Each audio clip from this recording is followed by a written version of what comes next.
Hi everyone, it's Nono here, and I want to welcome you to my live stream where today we're going to see how to generate images with diffusers. That's a HuggingFace library.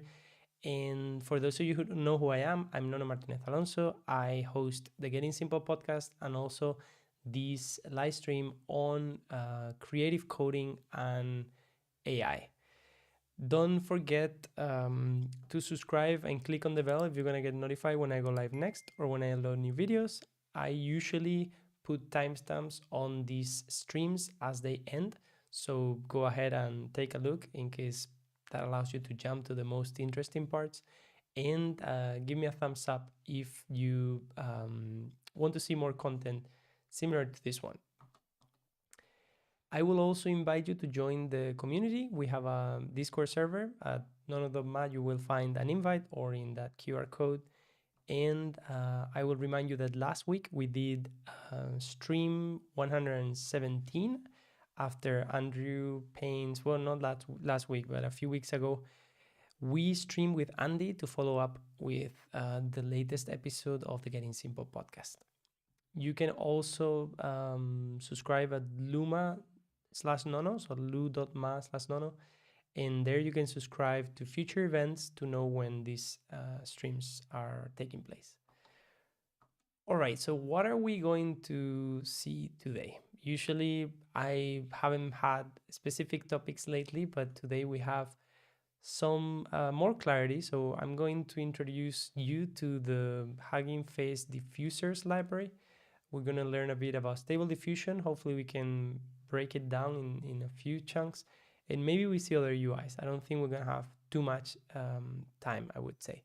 So with that, we're going to get started. We're going to see first how to create an Anaconda environment to be able to run all these things locally. We'll also see that these things can run on Google Colab really easily. And we will go through a step-by-step guide that the guys at HuggingFace have posted on their website to understand the network a bit better. All right, so with that, let's get started. I will try to have the chat here on the side of the screen. So if you are connecting with us live today, I will appreciate if you let us know where you're connecting from and what you're learning these days. And if you're watching offline, feel free to just leave a comment on the video, maybe questions, or go to the Discord community and say hi there. Okay, so as I said, first, let's take a look at the Conda environment thing. So what that is and what that means. I'm going to be hopefully recording better videos on this as well. But for now, this is what we can do. Okay.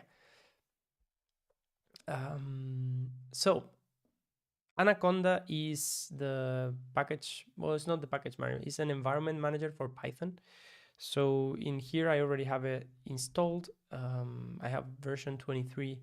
And if I do conda env list, so this command, it's actually going to list the environments that I have already created on my machine. It will be a bit easier if we see them in this way. So for instance, I have an environment for diffusers already, and for some other things like MLX, things that, or Gemma that we've seen on the live stream.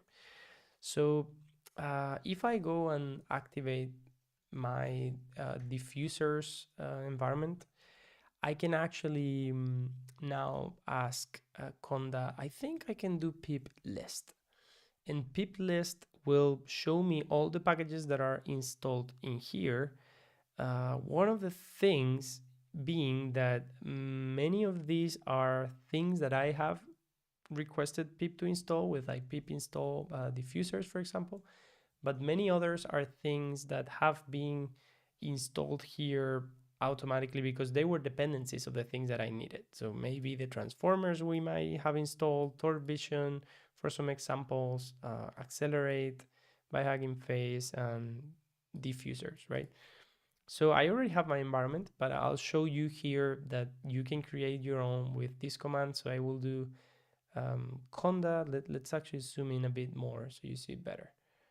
Conda create, and then we choose our name. So I'm gonna put here live diffusers, and I'm gonna say yes, so it doesn't ask me for whether I wanna do that when I press enter. And then I'm gonna select Python 3.11. That's gonna be the version of Python that gets installed here, right? So when I do that, it's going to fetch the packages that we're gonna be installing here. And as you can see, now this has finished, and it tells us that we can activate the environment with like conda activate live diffusers. So if we do conda activate live diffusers, now we are inside of this new environment. I can ask which Python version is being used and is the one inside of there, and which pip. And we can see that both of them are the ones there. We can verify also for Python 3 and pip 3. And everything is inside of our live diffusers environment. If we do pip list right now, we just have the packages that are required by the, by default with Python. These ones are installed. And we could do things like this, for example, that we can now say, okay, pip install diffusers, accelerate, transformers, other stuff, right? So today, during today's live stream, we're not going to install any packages yet. I'm going to be following along in this guide here that I'm going to write in live 18. So for example, diffusers by HuggingFace is kind of like what we're going to be taking a look at, and create a Python environment for diffusers. What we've done so far is conda create and live diffusers, and I'm going to change this to the default diffusers. Yes, Python 3.11, right? That's all we've done so far, and activate diffusers.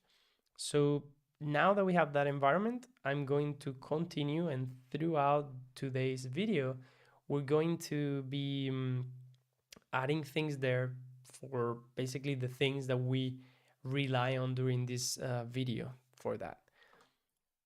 Here now I'm going to show a quick demo just to see what things we're actually going to be working with. So I'm going to activate my other diffusers environment that I already have on my machine. I'm going to go to my stable diffusion folder, and I'm going to browse through some of the examples. I'm going to go to, for example, the LCM text to image, which is a super fast latent diffusion algorithm. So it uses the LCM scheduler. This is the latent consistency model scheduler with stable diffusion XL base 1. So with this, I'm gonna write a completely new prompt here. So we're gonna prompt it for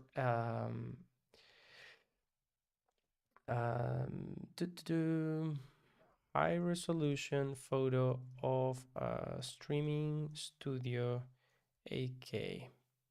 Let's actually put, oil painting on canvas, for example, right? That's going to be our prompt. And what I'm going to do is I'm going to ask this to generate two images. Well, actually 3 images, one with 1 sampling steps, another one with 2, and another one with 4. I'm not going to get into many details, just going to generate so you see if this works. And this is the script LCM text to image pi. So we're going to go here, we're going to say Python LCM text to image pi. And now we can actually open the folder and can monitor in the outputs. And I'm going to just look for the things that are going to appear. I have some other stuff that I've generated here, so they should be appearing here. Okay, this is our live streaming studio that is being generated here. And okay, doesn't really get the part of like the live streaming that much. But it's generated the images for us, right? It's pretty cool, spatially really accurate on what we wanted. And as you can see, what's impressive is that This is actually generating super fast, and we're just using diffuser pipelines, so diffusion pipeline and some other things, and torch. So as I said, let's go back into our examples and try to run some of these pipelines and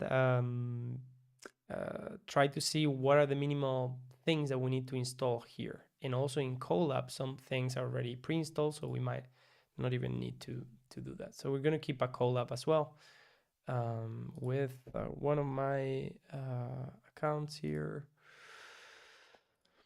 All right, the one for the stream, new notebook, and I'm gonna create for each example that we do today. I'm gonna create a separate notebook so we have self-contained things. Live 118 diffusers. Okay, let's connect here. Change runtime to GPU connect. Great. All right, so here we have a notebook, and directly I'm going to actually request to install diffusers. We say we will not do that, but I'm going to do that just so this starts installing stuff. All right, great. And a lot of the dependencies are already there, it seems.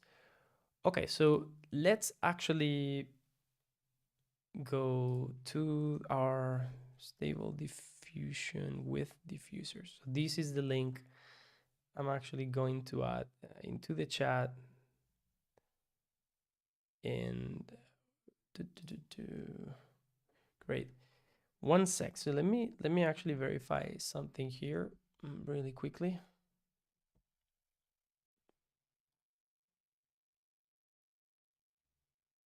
Just making sure here that everything's set up properly. Great. It seems like it is. Great. Okay, so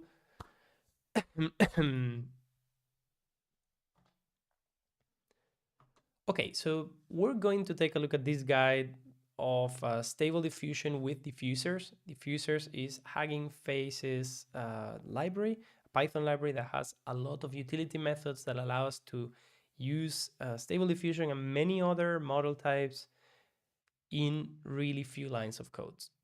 We don't really have to worry about too many of the things that usually you have to worry about to run this algorithm. So this is actually pretty good. So yeah, let's read a bit on this guide, and we'll get hands-on really quickly. This is written and published in August 2022, so pretty old already, but most of it is still useful for us. Written by Suraj Patil, Pedro Cuenca, Nathan Lambert, and Patrick von Platen. Pedro Cuenca, I saw he was giving a talk in Madrid. I don't know if he's based in Madrid, but I would really like to have him on the channel or the podcast. So there is a Colab notebook that does all this stuff for us. Does a lot of this walkthrough, and maybe this could be a good place to start. But I'm gonna actually just read on. Let me see if they actually do that here as well.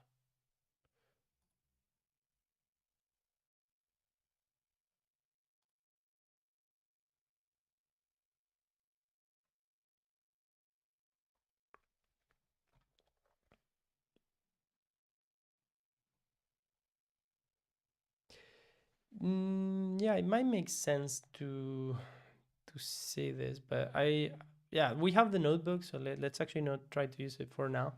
Let's actually start reading on here. So stable diffusion is a text to image latent diffusion model created by researchers and engineers from CompBiz, Stability AI, and Leon, and I would say Runway. It is trained on 512 square pixel images from a subset of the Leon 5 billion database, the largest freely accessible multimodal dataset that currently exists. In this post, we want to show how to use Stable Diffusion with Diffusers library, explain how the model works, and finally dive a bit deeper into how Diffusers allows one to customize the image generation pipeline. This concept here is, I think, what is really important. These pipelines that they allow you to build, choosing your own generation model, your own variation autoencoder, your own text encoder, and many different things that allow us to kind of put together different pieces. Like the example I was showing before had the LCM scheduler that is able to do sampling from a model a lot faster than other samplers. And I'll take a really quick opportunity here for those of you who are with us today. I will invite you to subscribe and click on the bell if you want to get notified when I go live next or when I upload new videos. Okay, so let's continue. It's highly recommended to have a basic understanding of how diffusion models work. If diffusion models are completely new to you, we recommend reading one of the following. We're gonna go through some of these things in a bit today. Let's get started by generating some images. Running Stable Diffusion. There's a license. I'm not gonna read it here, but you should read it. You should install the Diffusers 0.10.2 to run the following code snippets. I'm not going to install that version. I'm going to install the latest, and I'm not going to install these ones until we hit that we need them for our examples. In this post, we'll use model version v1.4, and I'm going to use 1.5 and maybe the XL as well. But you can also use other variations or versions of the model, such as 1.5, 2, 2.1, etc. The Stable Diffusion model can be run in inference with just a couple of lines using Stable Diffusion pipeline. So this pipeline here is pretty magical because it spins up everything that you need to run this. Okay, the pipeline sets up everything you need to generate images from text with a simple from pre-trained function call. This actually downloads the model. So here we see an example that says from diffusers import Stable Diffusion pipeline, and then this pipe allows us to load a model from pre-trained COM-B Stable Diffusion. This is what in GitHub would be the equivalent to the user organization and the repo name. So repository name would be this, and this would be the user organization. And you can also load them from disk, but this loads it directly, so it downloads to your computer and caches it and all that stuff. You can actually see that on my machine. If I go to my username here, cache HuggingFace, actually just open it, you can see all the models that I have here. So all of these are models that I have already downloaded and been using. And these ones, if I use them with the library locally, I don't really have to download because they're here. And as you can see, they take 87 gigs of my machine right now. All right, so let's keep going. And I will say hi to everyone who's with us live today on the chat. And you can drop us a comment and tell us where you're connecting from. If a GPU is available, let's move into one. I'm going to be using pipe to MPS on my scripts because that's the metal performance shaders, I think, on Mac. If you have like an NVIDIA setup, you can use CUDA, and we can use CUDA as well on a Google Colab. It's available for us already. We don't have to install anything for that. Sometimes things have to be installed there. If you're limited by GPU memory and have less than 10 gigabytes of GPU RAM, please make sure to load Stable Diffusion pipeline in float 16. You can do so, blah, blah, blah. You can also load from disk. So this is for FP16. And to run the pipeline, simply define the prompt and call pipe. All right, so let's actually just write this code in our code editor and run it. And we're gonna run into bumps because we won't have certain things. I'm gonna actually open source the code that I'm gonna be doing here. So I'm gonna move to live at main. We're gonna make directory 118. See, we don't have anything new here. Let's see if we are behind. All right. So let's go into this folder and let's just create some script. So we're gonna do stable diffusion for now. We're just gonna call it this. Great. Great, so this script we're gonna do from diffusers import stable diffusion pipeline. We get autocomplete. This is pretty cool. We get autocomplete. We see a lot of the pipelines that are available, which is a lot. And I'm going to simply generate a pipe from the stable diffusion pipeline from pre-trained. And here I'm going to do load one from runway ML. I'm gonna load stable diffusion v15. Let's see if that, and I'm gonna, yeah, pipe to MPS. All right, let's verify that the syntax is right, how they do it. You can pipe to CUDA. Not sure if you need to equal here, but let's just try to do that. Let's actually just print our pipe. Let's just try to see if this works for us. So I'm gonna go in here, conda activate live diffusers. Remember that these live diffusers environment is gonna be empty right now, so we don't have anything. So if we run this and then pip list, we don't have anything there, so not even diffusers. So if I run this script here, stable diffusion, it's telling us directly we don't have diffusers installed. So we're just gonna do here, let's see how, there was a command here to make this span all the,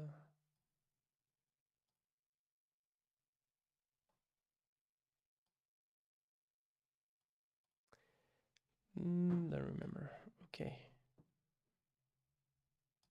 Okay, so pip install, well, yeah, pip install diffusers. So let's just install this one, see if we need anything else here.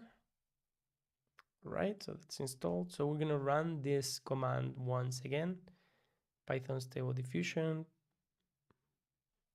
All right, it's asking us requires transformer library, pip install transformers. So pip install transformers. So far we've installed two libraries, and I said we were going to gather those here. So diffusers and transformers. Install dependencies, activate the environment. Here we're gonna create a new conda environment. Okay, and we have that. So we're gonna run this again and see.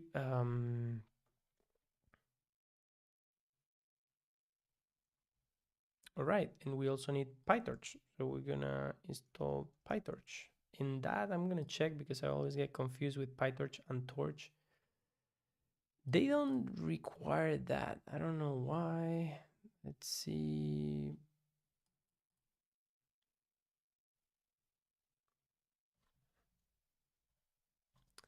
Let's actually go into my library here. So let's activate diffusers, for instance, pip list, and see torch. Torch. So the package is torch, not PyTorch. Okay, let's pip install torch. And that's actually installed already in so if we go here and we add a new, well, just here, if we add a cell here and we do pip list in our, well, this is already, I already installed diffusers, but you get a lot of stuff already installed on Google Colab for you, so you don't have to install Torch, for example, but we do. So we'll put it here, Torch. We are now gonna try to run this again. Okay. Okay, cannot initialize model with low CPU memory because accelerate was not found. So we're going to also install accelerate. And we can actually, I think, okay, yeah. So we have installed so far these libraries, and that way, you know, next time we know exactly what we need. Let's see if we can get this. Okay, so what we're seeing here, I'm gonna make this a bit smaller. I can actually run it full screen in here. So conda activate live diffusers. And what I'm gonna do is just run that script, Python stable diffusion. What we can see here is the expression, the stringified version of this pipeline from diffusers in the terminal, and we have many different things here. So for example, we have the model that we've used, like runway ML stable diffusion v15. We have a feature structure, transformers and clip image processor. We have a scheduler, so from that uses from the diffusers library, the PNDMS scheduler. We have clip the clip text model as a text encoder. So the one here was the feature extractor, and it's a clip text model. And then we have the tokenizer is a clip tokenizer, and then the unit is a unit 2D condition model. And the VAE, so the variation autoencoder is also from diffusers, is an autoencoder KL. So all these things are components that come from the HuggingFace runway ML stable diffusion repository. So if we look here, we can actually see that all of these components are indeed in this repository that I'm talking about. You can see the safety checker, the feature extractor, the scheduler, the tokenizer, all of these things, right? So if we go, for example, inside of the text encoder, there was a clip. We have some models here, and we have the configuration. So configuration tells us the architecture uses a clip text model. The path for it is OpenAI clip vid large patch 14, and we have some configuration attributes here for that. So if we go to this place here, we're gonna see that that actually exists as well, and has its own kind of repository definition, right? So each of the things that we get from this magic command here can be broken down, right? From the other from the repo and their own components. One thing that we could try doing here is that we could actually import as well the autoencoder KL, and I could simply load here variation autoencoder. So I could say autoencoder KL from pre-trained, and I could say runway ML. So let's actually just copy from there. So the same code, but I can get here, I think, the path.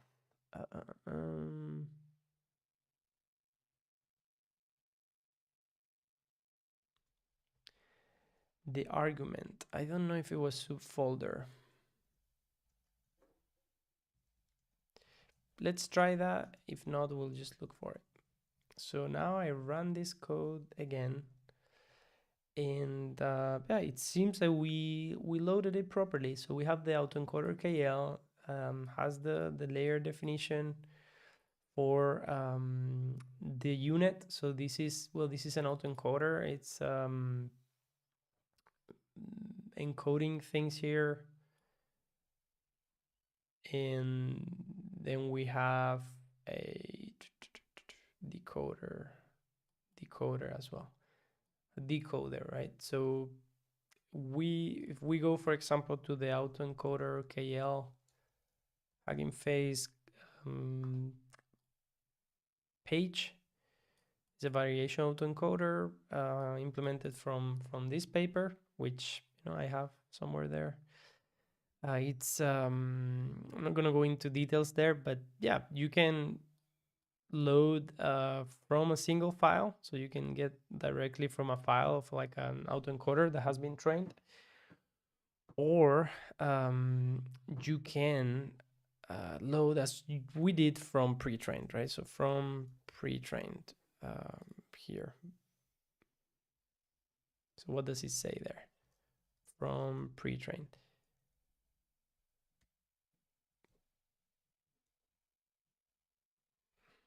Let's go up.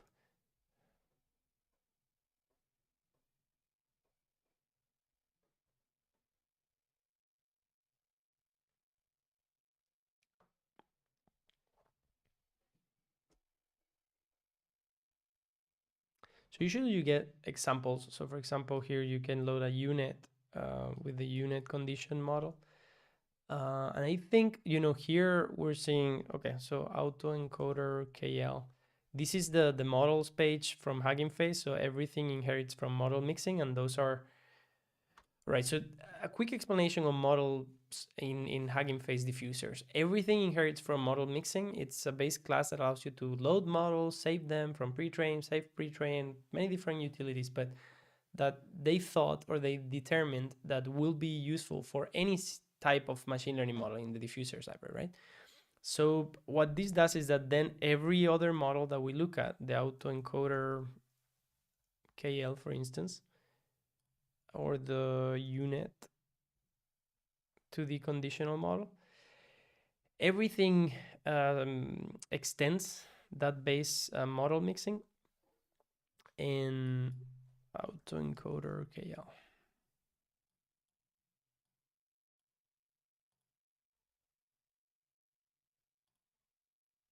Okay, yeah. So the autoencoder KL is inside of here. Okay, so we go from pre-trained. By default, the autoencoder KL should be loaded with from pre-trained, but it can also be loaded from original format using from original by mixing. From single file, right? And we have that example there. Let's see if they have code samples, but here we have forward. You want to pass a tensor, enable type by. All right, and let's not get lost on this. So encode.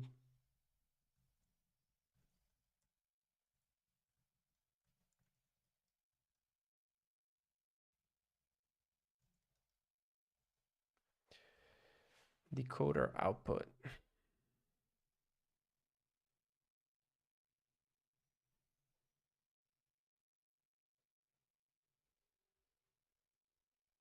All right, so you just need to, going back to the main example, we can build our own pipelines by assembling different components. What we saw before in here is that the Stable Diffusion pipeline already has some components that have been pre-chosen for us. And we can see that in this case, for example, we have the autoencoder KL is the variation autoencoder of the Stable Diffusion pipeline, right? So here directly, we could actually write a prompt, and we can write a metal sculpture.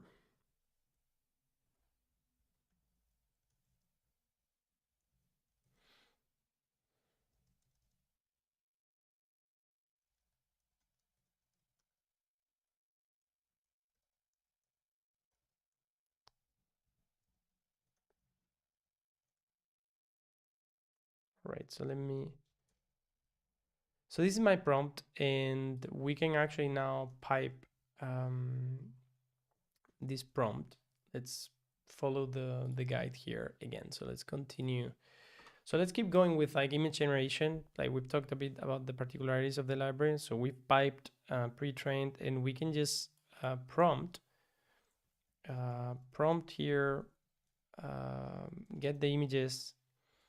So images here, or image, and then we can actually just do image save sample PNG, for instance. All right, so I'm gonna go here. I'm going to make this window a bit smaller, and actually let's clean this up a bit so you can see a bit better. So I do Python stable diffusion. Let's close everything else here. Conda activate live diffusers, and in here we're going to be generating. So the pipeline loads, we print it, we don't really need to print it. And then here, right here, we can see a loading bar that is going through the denoising process for 50 steps of the diffusion network. And now that has generated this image. So this is like our bustling sculpture in the middle of the city, right? Oil painting. So this one, Stable Diffusion 1.5 is a lot, let's say it's a lot worse resolution than some others that we can use already, like the Excel. One thing that I'm gonna do, I'm gonna bring here from the other folder that I have is a few of utils. So I have my functions here. I'm gonna bring to this folder. So we're gonna put them also on the open source repo. We're gonna have these two, and I already have code to clean the prompt and save the image with a name, right? So that gives us basically a way to document the things that we are creating. And we just need to, from utils, import clean prompt and this function. So that should work.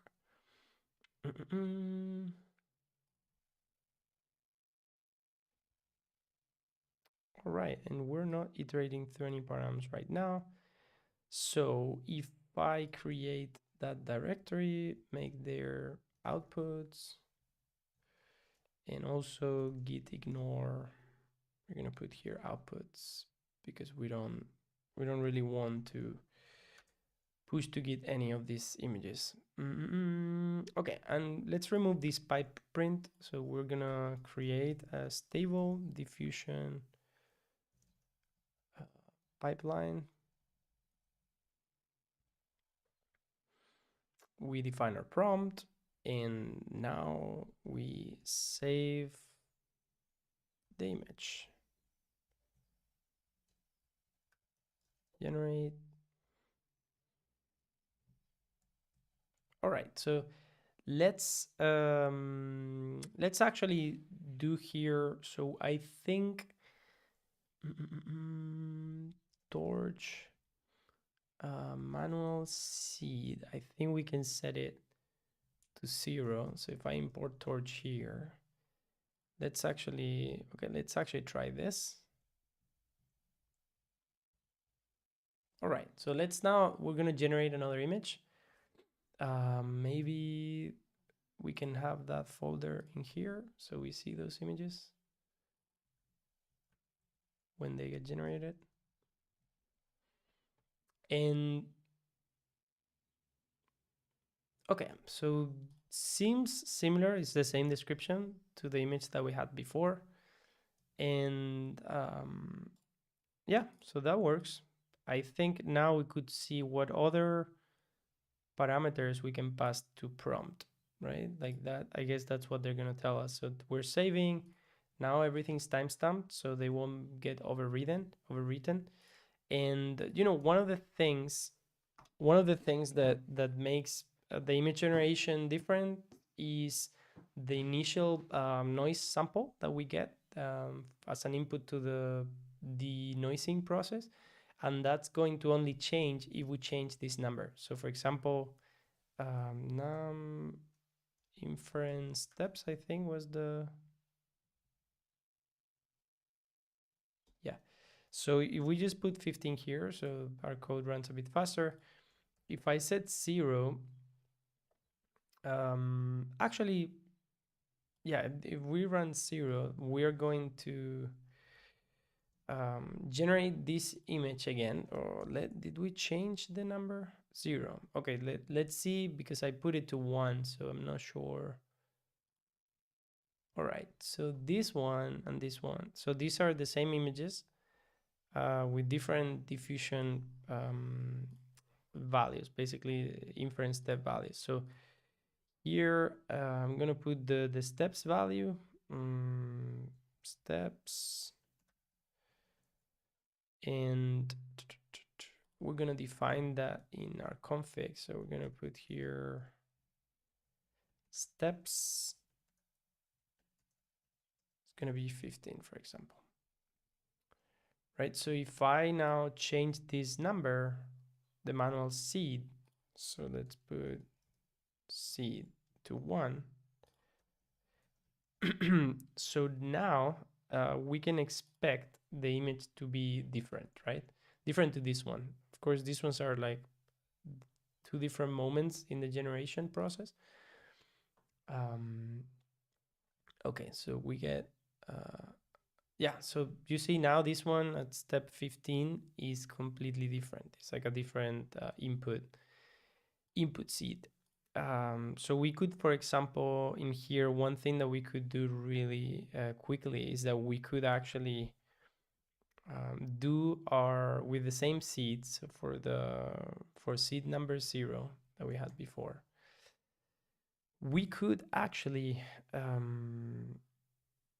iterate with the image generation process. So we could, this is kind of like the simplest generation algorithm, right? So let's actually take this out, and I'm going to do, let's number this with 0001. So we're going to copy this, we're going to continue. So now we're going to do 002. And now we're going to go and iterate on these scripts. All right, so we've done the basics of generation. Now we're going to be looping, so to create like an interpolation. And one thing we can do here is that I can do for E in, and I can choose different steps, for example, like let's say this ones, right? And I could automate this with code, but I just want to show you, just going to put some values here. And I'm going to use this I as the steps value, right? So our I is going to be the steps, which we're going to use in here. So let's maybe do steps. It's going to be I. We put that here, and we put steps here as well. So now what's going to happen, let's kick the generation going. No script. So now we're using this script. So now we're going to generate the same image up to the step 5, 10, 15, 20, and 25. This is not optimal because we're doing the entire generation from like the beginning, like the diffusion from 0 to 5 after the first step that we've done it in here, right? Like we do it from 0 to 5, then we do it from 0 to 10, then we do it from 0 to 15. The diffusion process is going to be the same because we have the same seed. So we could actually just hijack into the denoising process and just save each step of the process instead of, you know, up to 25 and have the 25 frames instead of doing this like this. But this is the like a simplistic way to do it, right? So we get this, and this. Okay. What's happening here? What this is showing me is that we're not doing this manual seed is not really being used properly. So we need to set the generator on the pipe. So okay, so generator, great. So we basically, what we do, and let's edit the first thing here. What we do is that we get the generator is going to be torch generator in the MPS device. And this we're using, so we're gonna put, I like to put the torch device at the top so we don't have to change the script for everywhere for Google Colab. So we do create a generator, torch generator, we pass the seed, and then we pass it to the to our pipe. So we say here generator equals generator. And we're gonna test this. We're gonna pass this to the other model. Okay, so that this is from before. That should work. And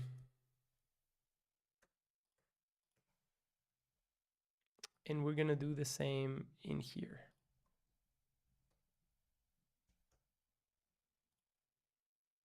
I'm just copying to the second script.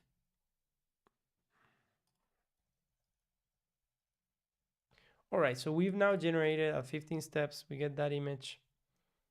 And now the test that we have to do, basically, I'm gonna print here. I'm gonna say step I.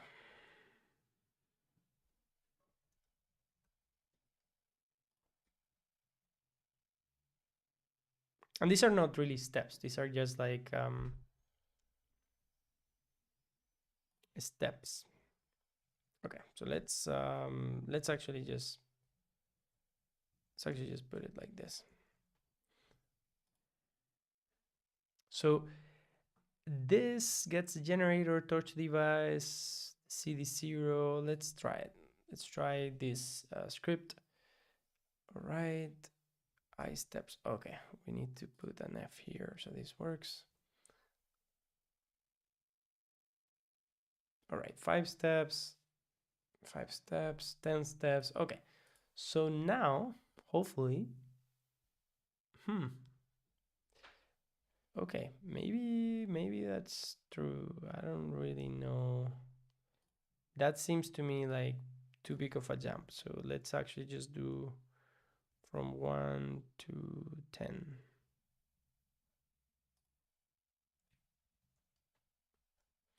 Let's actually delete everything here.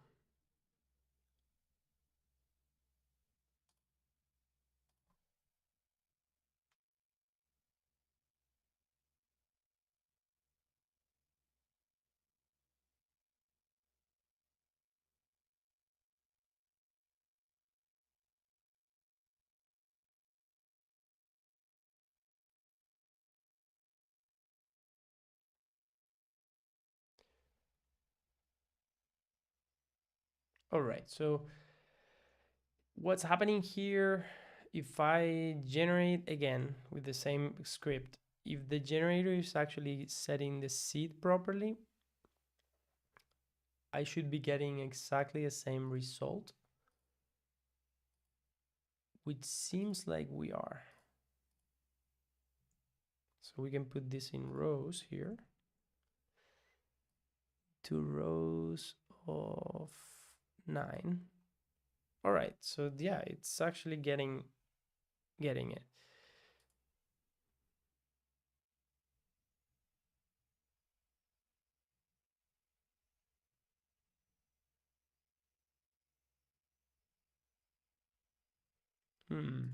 But it's jumping a lot. Let's actually print the pipe.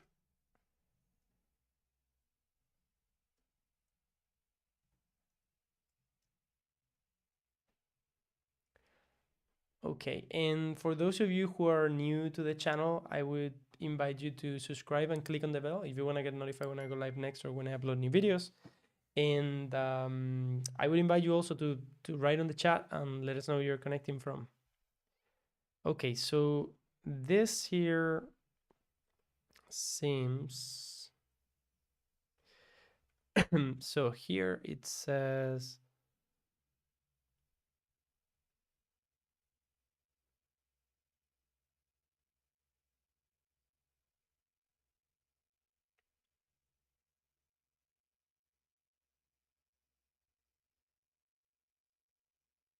if you want deterministic output, you can seed a random seed and pass a generator to pipeline every time you use a generator.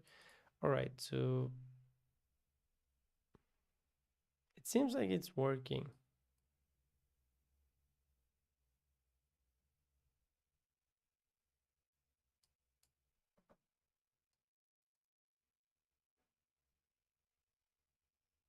Okay, so maybe what we'll do here is that we will set the range for, like 25 till 30. Is that what's gonna be?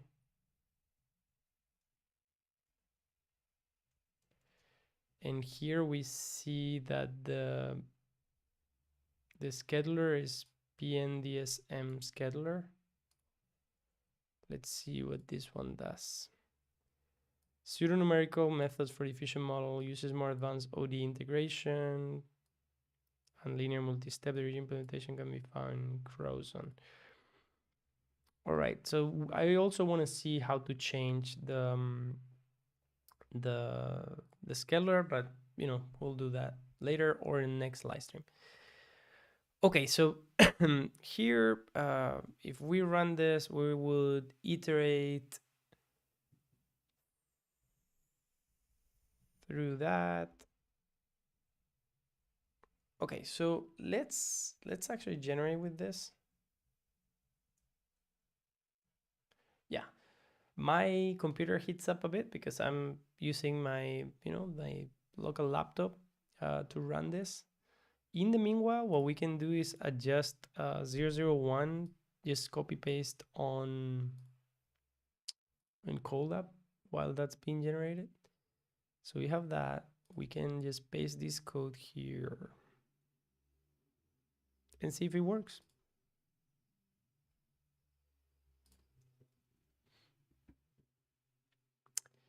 And we don't have the utils, so I guess we'll just paste them here.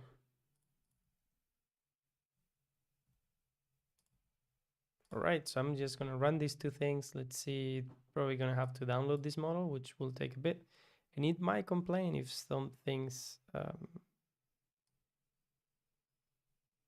are missing, but yeah. Anyhow, so, okay, seems like it's downloading the models. Yeah, so these might already work. Okay, so what is going on here? Generating the last image. Okay, this, the thing that I see in here is that the jumps are too big, but it might make sense. I don't know. Maybe that's what it is. How come is this image?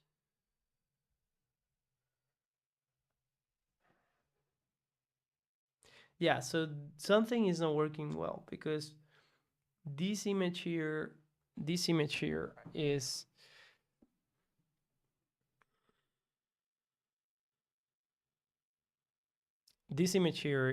like a different step on the diffusion of that one, right? So yeah, we're not passing that right.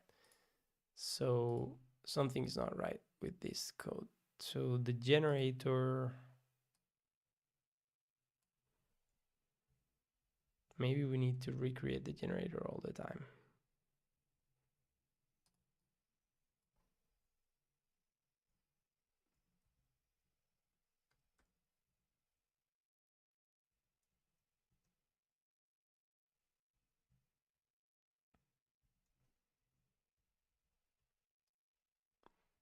So we're trying to figure out first how we can set the generator seed so it doesn't do this, right? Like for example, I have this is number, maybe it might be right now.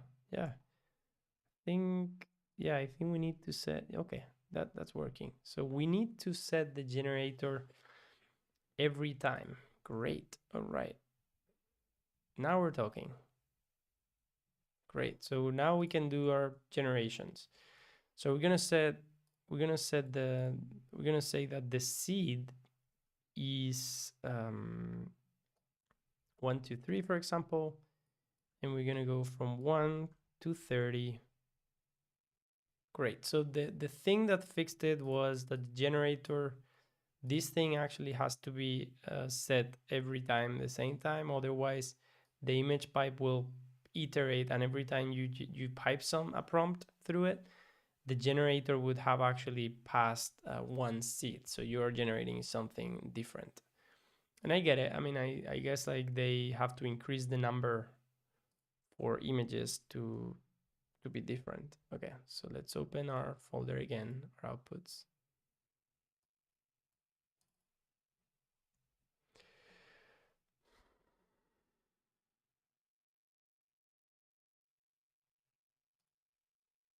So some of the first ones don't make too much sense.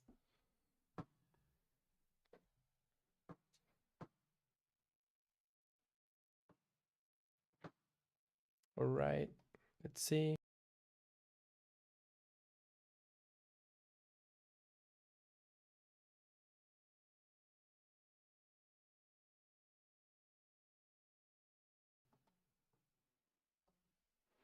Okay, so this, I like this a lot more. So let's get rid of the first initial steps.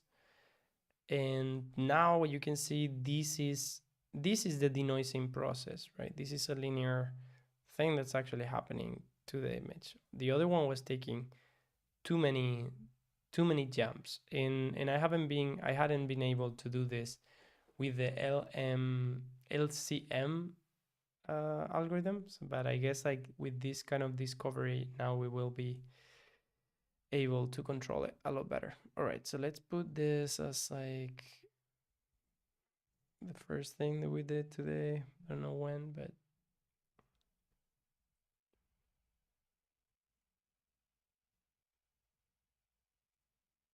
yeah, it's kind of cool.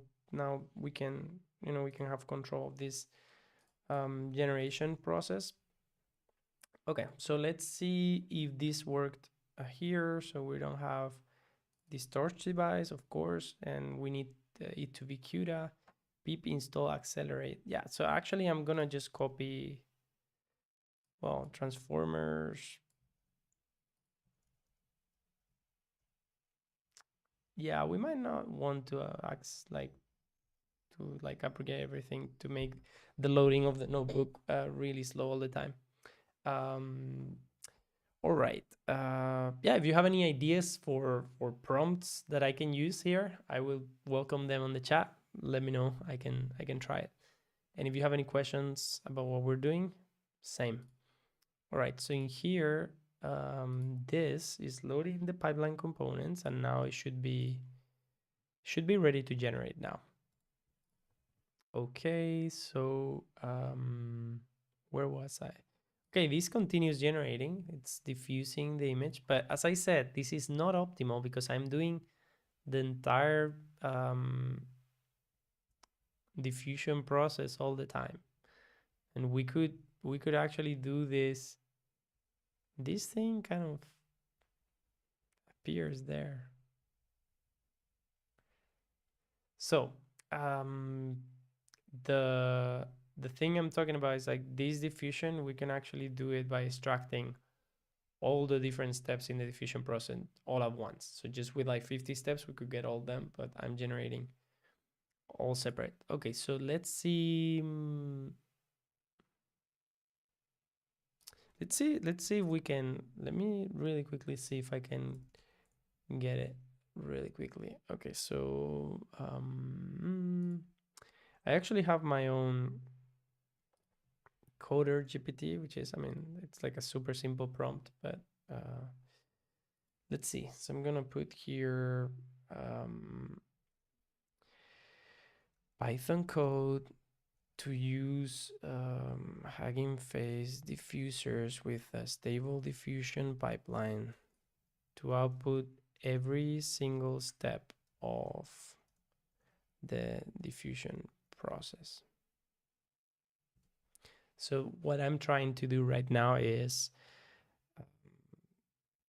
what is showing here in the example. Let's see, function to perform inference and return all intermediate steps, generate intermediate latents.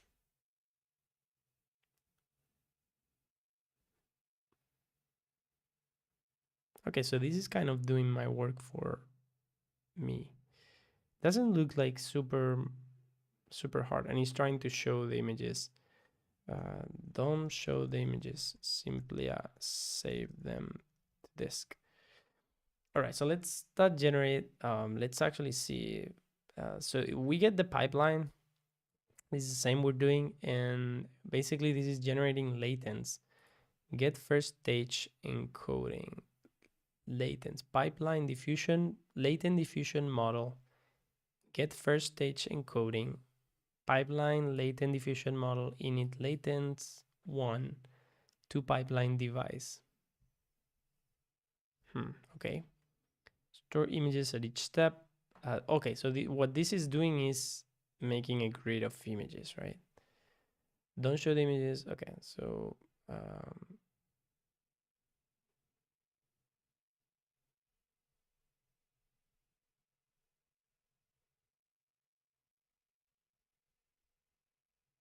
all right. Okay, so some things here: latent diffusion model, pipeline device, and init latents. So let's actually go back to our code. So first thing, did this work? Yes. So it generated an image here, and it's working.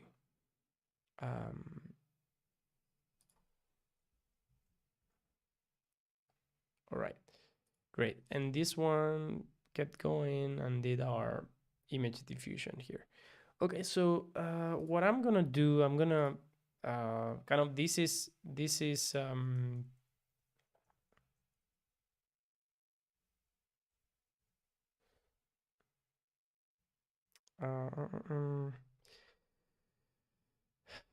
how can I do here? Export.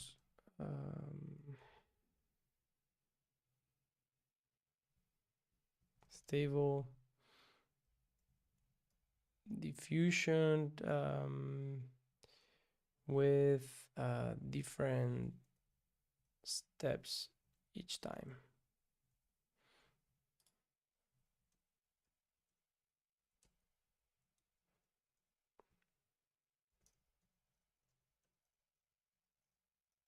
Okay, so what is now our third script is going to be 003 stable diffusion. Okay, and I'm going to rename here stable diffusion steps, stable diffusion simple. Hey, John Mark, how's it going? Long time no see, just because I haven't been showing up at this time these days that much. But yeah, what are you doing lately, and how's it going? I'm looking at stable diffusion and image generation models, as you can see. All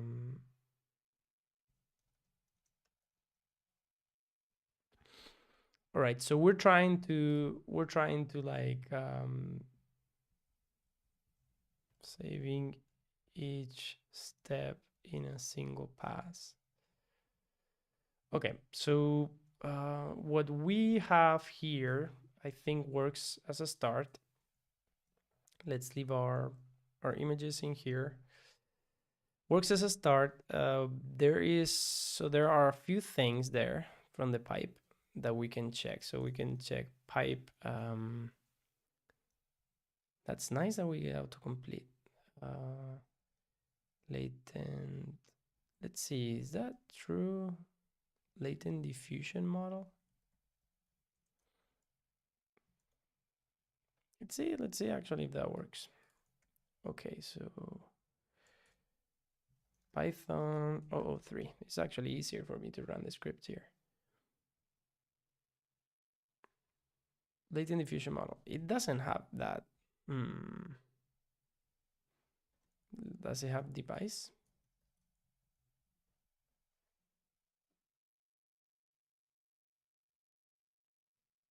Yeah, MPS 0. Okay. I guess that's another way to do it, that you just set the pipe and then you use the pipe device. So you know that it's always on the same device. All right, so latent diffusion model.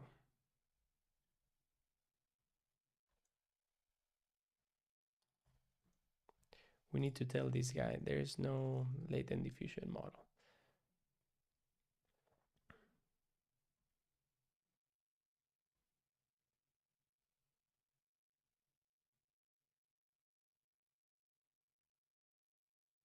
That makes more sense. This is what the guide was about, I think. Like this is what the guide that we're following is about. So let's keep going and see if we get something out of that. Okay, so all right, so we've done two things. All right, so let's see how we can now hijack a bit into the Stable Diffusion process and save every single step. We've seen already how to generate a single image and how to generate up to many steps with a loop, which is almost the same. Okay, now let's see how you can generate several images of the same prompt at once. First, we'll create an image grid function to help us visualize them nicely in a grid. Okay, so this, I'm gonna save that here. So I'm gonna put that as an exercise, like to do, 004 to do image grid, multiple image grid.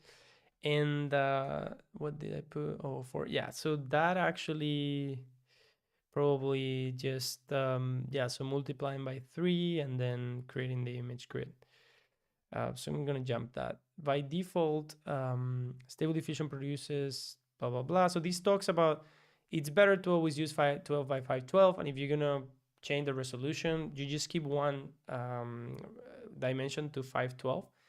And then the other one, you make it larger, like might be like the height or the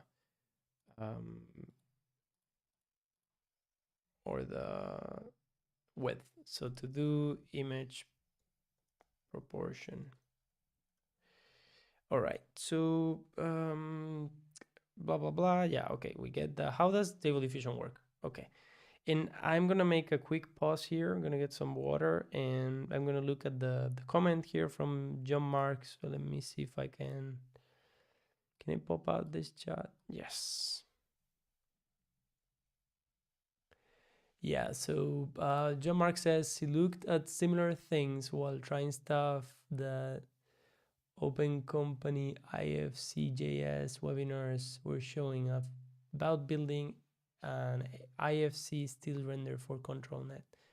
That's pretty cool. Yeah, ControlNet is something we're going to be looking at as well because it's, I mean, it's one of the things that works the best. So let's try to do that soon. Not today, but soon.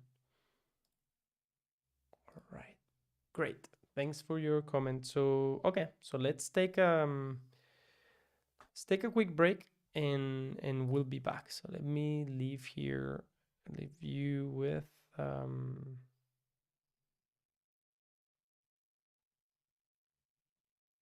maybe this slide.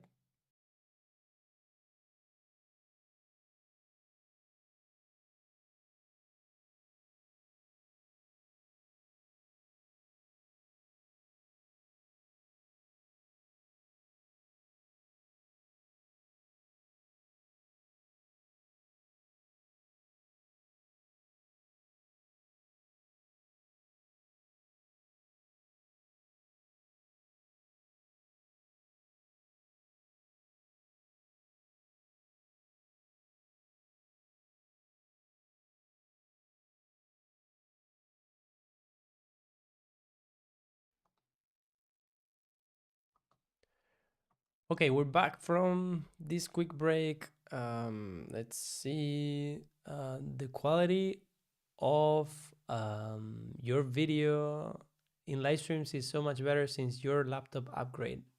It can zoom in so much and the quality remains great. That's awesome. Thanks for letting me know.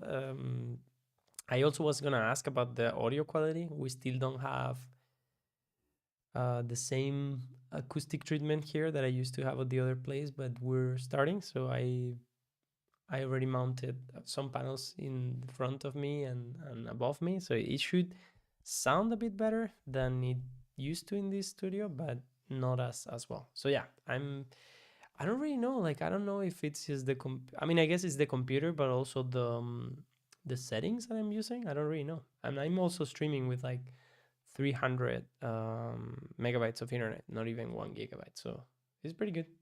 So yeah, how does it sound? Does it sound well? That's it. Is there like any problems with the audio or image? And reading that makes me really happy. So yeah, we should catch up at some point, John Mark. I would love to catch up. All right. Okay, after this little break, let's do a last stretch and take a look at this. So having seen the high quality images that Stable Diffusion can produce, let's try to understand a bit better how the model functions. All right, so let's try to understand how Stable Diffusion works. Stable diffusion is based on a particular type of diffusion model called latent diffusion. So this latent diffusion is what the paper talks about. We can open it once again. I don't know how many times I had this paper open for the past for the past weeks, and I have it in my machine, but I'm loading from the internet. Yeah. So the famous diagram, this here that it uses, a lot of the cool stuff like cross attention and like has a compressed latent space. Not going to go into detail right now. Generally speaking, diffusion models are machine learning systems that are trained to denoise random Gaussian noise step by step. So this diffusion model process, step by step, right? Each of those steps is what we want to try to save. Actually, let me do one thing here so I can get the chat on my other screen and I can see it a bit better, because OBS Zoom chat doesn't show up all the time, so it's pretty annoying.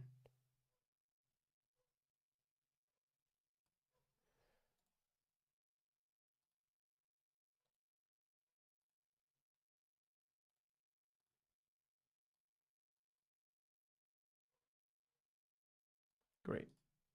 So this should be it. Pop out chat. Great. Great. All right. Full size.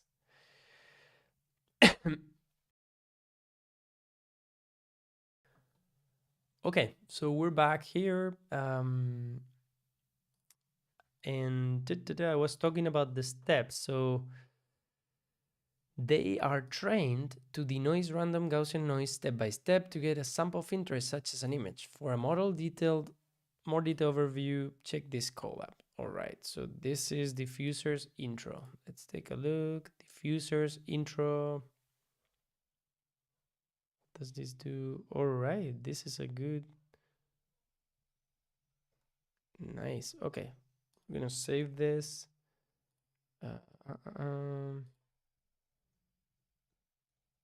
Diffusers intro notebook. Great. Okay.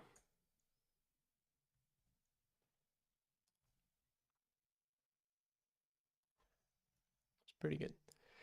Diffusion models have shown to achieve state-of-the-art results for generating image data, but one downside of diffusion models is that the reverse denoising process is slow because it's repeated, sequential nature. In addition, these models consume a lot of memory because they operate in pixel space, which becomes huge when generating high-resolution images. Therefore, it's challenging to train these models and also use them for inference. Latent diffusion can reduce the memory and compute complexity by applying the diffusion process over lower dimensional latent space. Instead of using the actual pixel space, this is the key difference between the standard diffusion and latent diffusion models. In latent diffusion models, the model is trained to generate latent compressed representation of the images. There are three main components in latent diffusion: an autoencoder, variation autoencoder, and a UNet, a text encoder. Okay, so if we actually pause for a second, um, let me actually look for a folder from an old live stream, like one of the old live streams that we did here. Where are you here?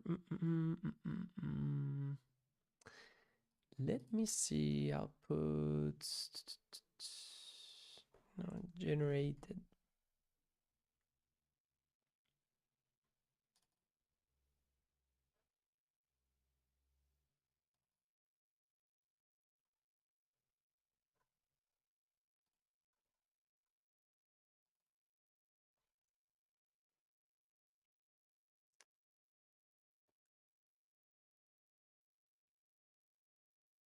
Hmm.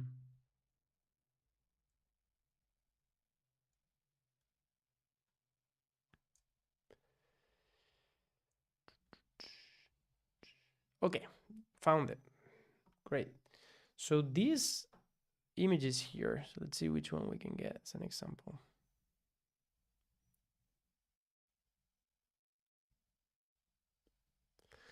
These are all really bad, really bad examples. But okay, so let's take this one of the galaxies. For example, these images, um,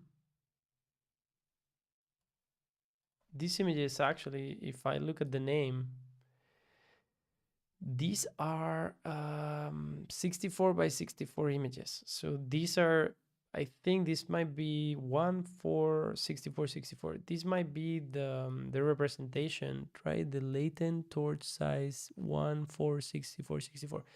This is the latent space. So this is the thing we're trying to denoise, right? And then this thing here is the variation autoencoder knows how to decode the noise in the latent space to this. So this represents this. And actually, just in data compression, right, if you get these two images, the one on the right is 20. Let's make sure that that's right. Let me close this. Okay, so this one, for example, for step 21, 13, step 3. Okay, this one. So step 3, 85. Actually, the representation. Okay, that's actually weird, but doesn't prove my point. But the representation of this is like takes more data than this one because of the nature of the image, right? But this, if you represent it as a tensor, this is a lot smaller because it would be 64 by 64. It wouldn't be like, it would be like a smaller image, not as large as this one is. Okay, so as we get the noise representation actually in the latent space, it's also like this, I think, and then it gets denoised into this. So yeah, it would be great to get one of these and pass it through the decoder to get something like that. But yeah, anyhow, I just wanted to show that neutral conditioning, positive conditioning. I don't know what that is right now. Great. So let's get back. Okay, let's get back. There are three main components: an autoencoder, a unit, and a text encoder. The autoencoder has two parts: the encoder and the decoder. The encoder is used to convert the image into a low-dimensional latent representation, which will serve as the input to the unit model. The decoder commences transforms the latent representation back into an image. During latent diffusion training, the encoder is used to get the latent representations of images for the forward diffusion process, which applies more and more noise at each step. During inference, the denoised latents generated by the reverse diffusion process are converted back into images using the variation autoencoder. As we will see during inference, we only need the decoder. As I understand so far by looking at these papers, this part, which applies more and more noise at each step, that doesn't really happen during training because the process to add noise, a Gaussian noise to an image, is deterministic. So instead of doing it in like, let's say 50 steps or like 1,000 steps, you go from the initial to the number 1,000 in one go. I think that's how it's made for the training, right? The denoising does happen in training step by step. That's what takes a lot of time, and then also has to be done step by step during the diffusion process. The unit has an encoder part and a decoder part, both comprised of ResNet blocks. All right. That is ResNet blocks in the unit that works with the latent space. The encoder compresses an image representation into a lower resolution image representation.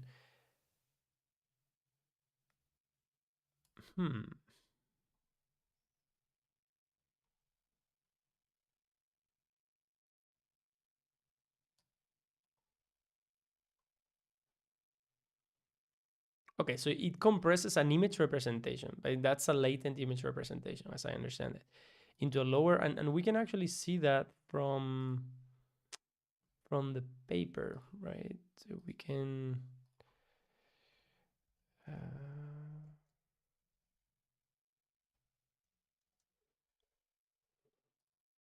actually see that in here.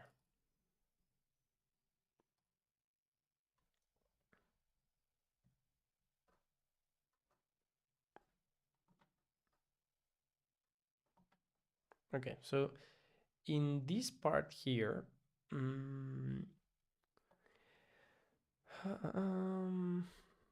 denoising unit. So this is all in the latent space, right? And this thing here, this is the decoder and this is the encoder. You see there is a direct arrow diffusion process is because we can go from Z to ZT directly, deterministically. Let's say we can calculate that. And then to go from ZT back to C, we actually have, this denoising unit, this process that encodes and decodes, right? And what this says is like we go from ZT to ZT minus 1, and then we'll do it from, as many, multiply this block as many times as we want to get remove noise. So how many steps, do this in a loop, which is what's happening here, right? In a loop. And then we get Z, that is supposed to be this representation that then we can decode. So if we get these, supposedly the same Z than here, it should give us the same output image. So yeah, that's for, some theory of the paper, how these things work. To prevent the unit from losing input information, well then sample shortcut connections. That's kind of like the unit. Skip connections happen. Cross attention layers are added to both encoder and decoder part of the unit, usually between ResNet blocks. A stable diffusion unit is able to condition its output on text embedding via cross attention layers. All right. For those of you who are connecting with us live, I would really, really appreciate if you leave me a comment on the chat and tell me, just say hi or tell us where you're connecting from. And a reminder for those of you who are new or just stumbled on the channel, make sure to click subscribe and click on the bell if you want to get notified when I go live next or when I upload new videos. Or simply give me a thumbs up if you're enjoying this. All right. The text encoder is responsible for transforming the input, like an astronaut riding a horse, into an embedding space that can be understood by the unit. It is usually a simple transformer-based encoder that maps a sequence of input tokens to a sequence of latent text embeddings. A simple transformer-based model encoder that maps a sequence of input tokens to a sequence of latent text embeddings. Inspired by images, Stable Diffusion does not train the text encoder during training and simply uses an clips already trained text encoder clip text model. Yeah, we've seen this before. Hi, Rob. Thanks for saying hi, and glad to see that you're around. Why is latent diffusion fast and efficient? Since latent diffusion operates on a low-dimensional space, it greatly reduces the memory and compute requirements compared to pixel space diffusion models.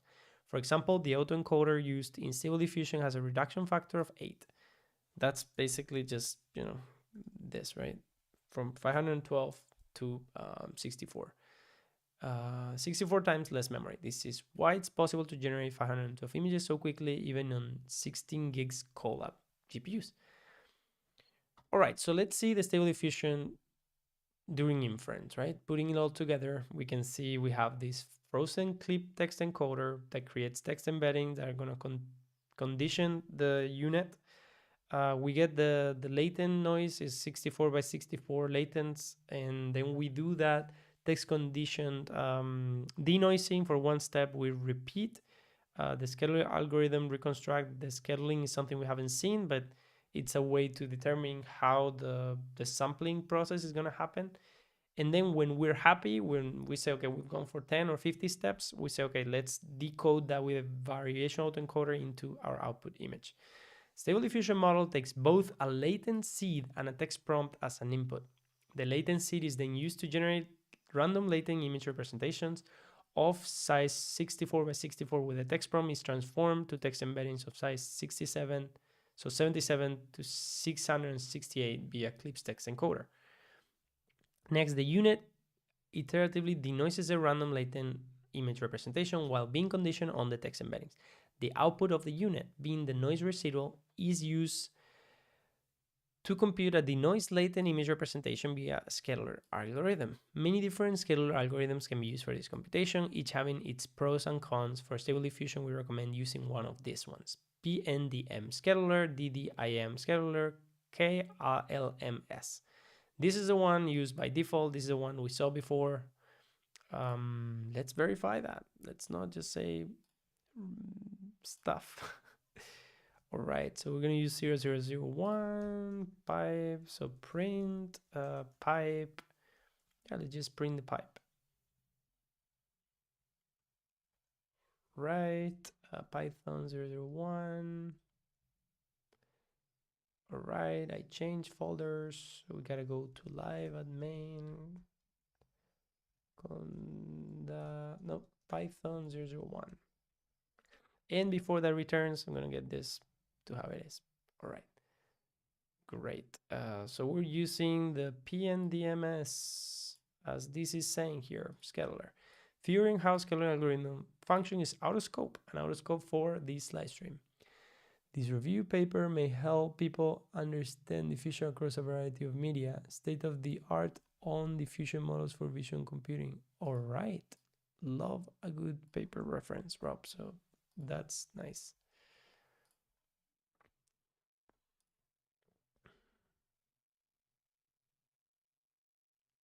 Let's save that here. State, oof, it's good. So this is V1, is the name. V1.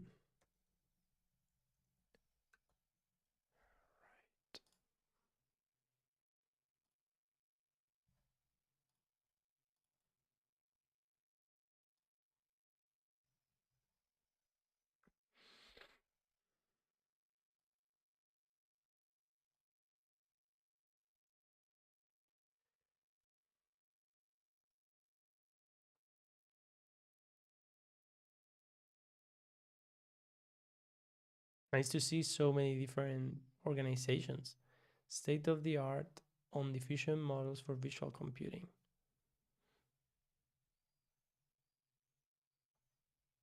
All right, definitely gonna take a look at this.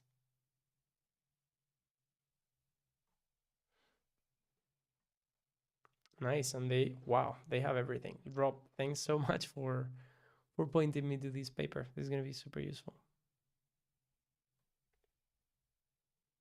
It's kind of like all the research that we need to understand is here. We don't need to look for other papers.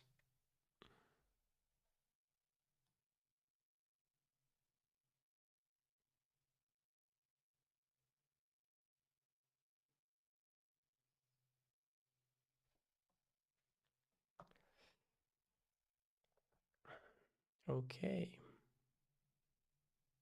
Instruct nerve to nerve.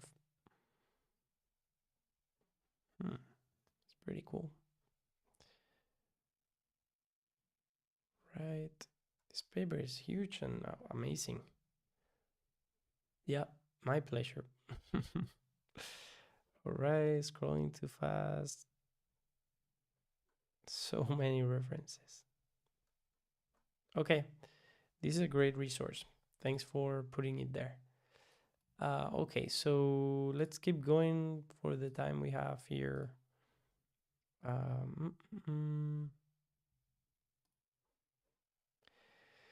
The denoising process is repeated around 50 times step by step. After this brief introduction, let's see how to make advanced use. Okay, let's actually see how to write your own inference pipeline after seeing. Let me record that again because I'm not here. All right. Okay, so let's see how to write your own inference pipeline. Now that we've gone through that, and if we don't have time to finish this, we'll come back on the next stream. Maybe I can do it tomorrow. Finally, we show how to create a custom diffusion pipelines with diffusers. Writing a custom inference pipeline is an advanced use of diffusers, where you can switch out certain components like the variation autoencoder or the scalar explainable. For example, we'll show how to use stable diffusion with a different scheduler, namely Catherine Crowson's KLMS scheduler. The pre-trained model includes all the components required to set up a complete diffusion pipeline. They are stored in the following folders.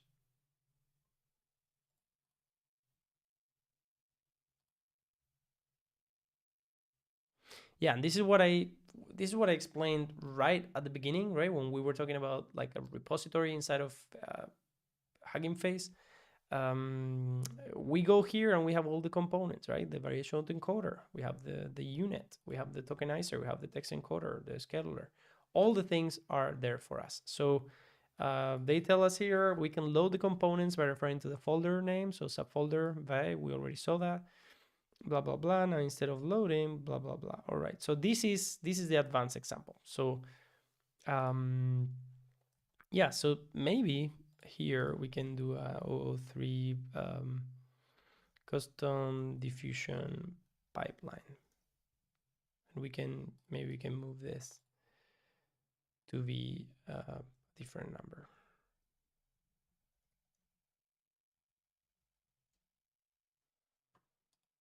Yeah, bye John Mark, nice to see you around as well.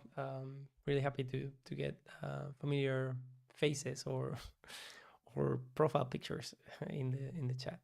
All right, let's start this one from scratch. So we are gonna say, okay, from transformers, we're gonna get the clip text model and the clip tokenizer.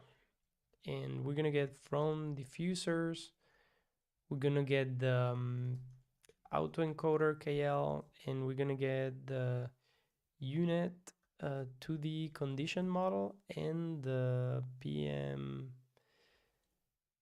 PNDMS scheduler. All right, so now we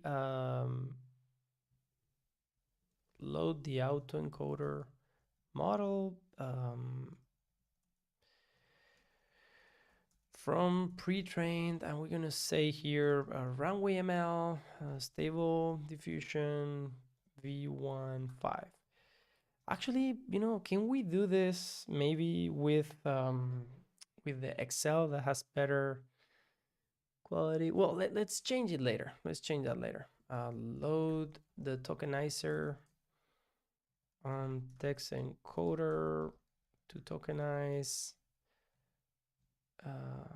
and encode the text. I'm not sure if I'm able to put this here. It might be too small.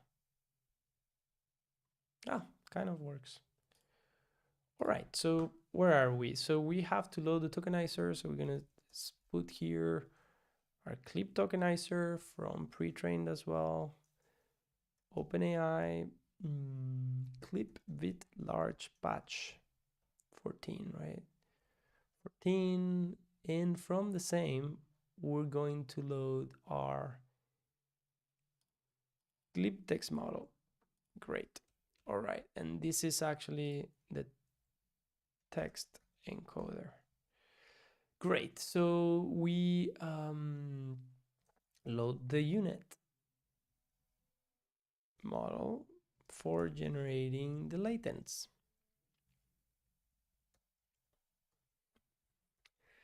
I don't know, they write this in different ways. Okay, so we get our unit, and it's going to be unit to the conditional model.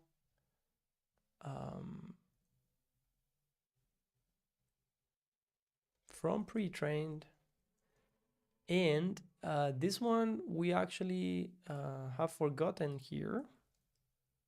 Folder by, and we're going to do the same, but this one is going to be from subfolder unit. All right, so you can see the entire code. I'm going to make this a bit smaller, and we have all the pieces that we need. So now instead of loading the predefined scheduler, we load the KLMS scheduler with some fitting parameters. So this is going to be a bit different. So from diffusers, import LMS discrete scheduler. We can actually put this here, so we didn't really need that one.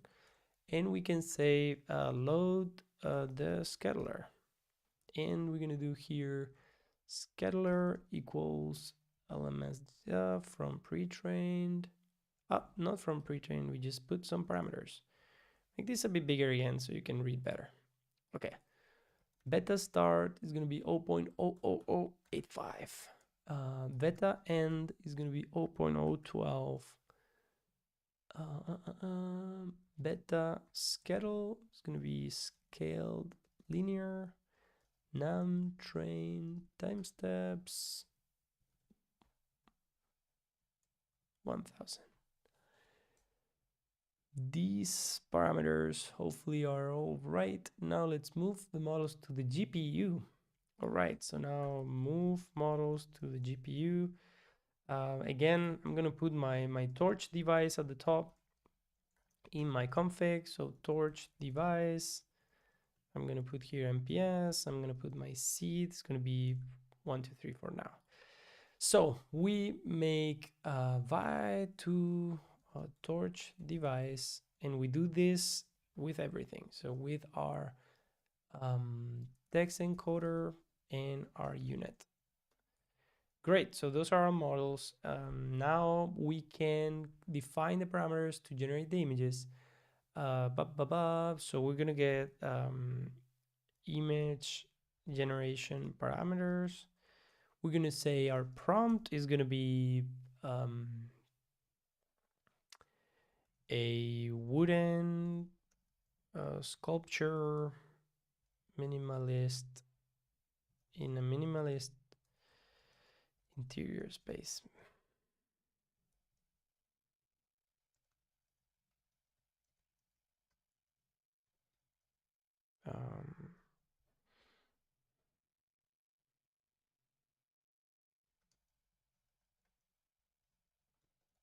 Let's try that one. Okay, so that's my prompt. We're gonna say our width is 512, our height is 512.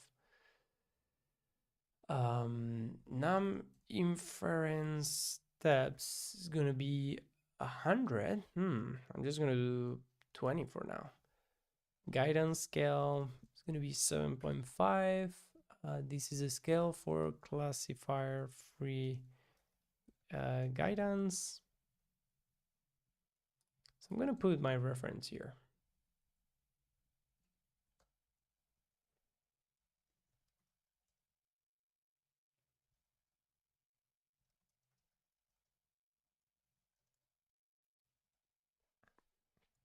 All right, let's keep going to finish this example. So 7.5, that's the default that they usually use. And then our generator is gonna be torch manual seed. To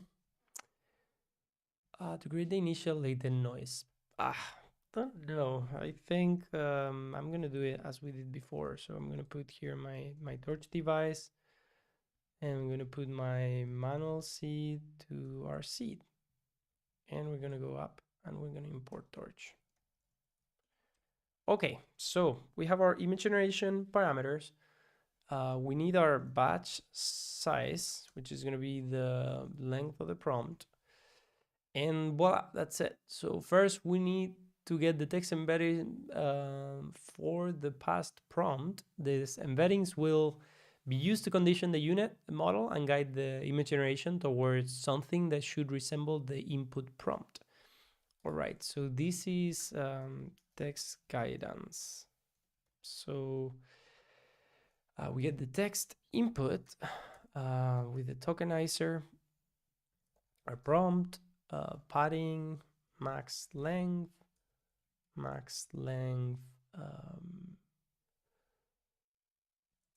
Let's actually break this down into rows so you can see it a lot better.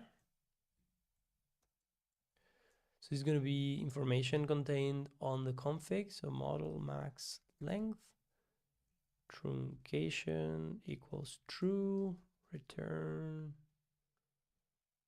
tensors, PyTorch, I think. All right, so that's our text input.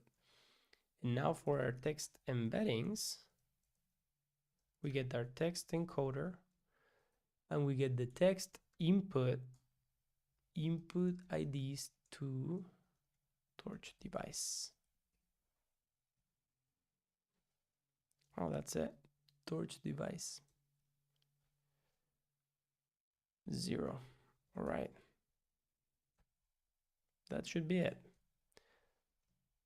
We'll also get the unconditional text embeddings for classifier free guidance, which are just the embeddings for the padding token. Padding token text embeddings for classifier free guidance. Okay, so we get the max length here. Get the text input IDs dot shape -1. So the last dimension of the input IDs, which probably 768 we saw before. Unconditional input, we get the tokenizer. We got here this by batch size. So this is the padding, max length.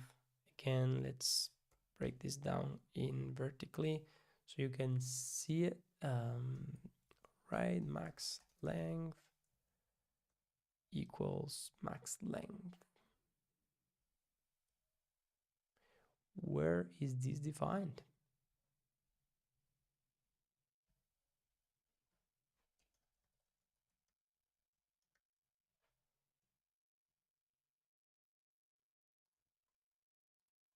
All right, and now the unconditional embeddings.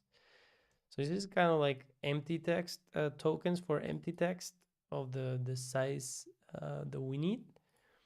And now we do the same as before. So we encode that unconditional input. We get the input IDs to our torch device. We get the first one. All right, so this one should work. Then for classifier free guidance, we need to do 2 forward passes, one with the conditioned input text embeddings and another with the unconditional embeddings.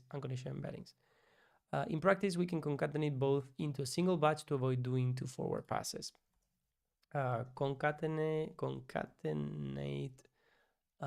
text and unconditioned embeddings to avoid doing 2 forward passes.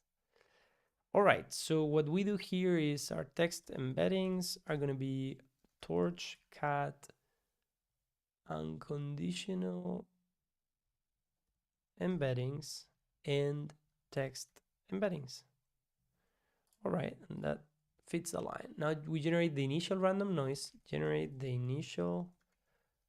random noise, which is defined by the generator. So torch rand n batch size unit in channels height right 8 width divided 8 generator.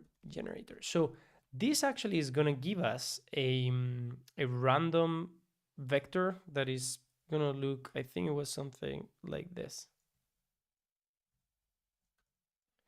right? And you know, batch size right now is 1 if we have 1 image, but we could have multiple prompts if we have per prompt for the channels.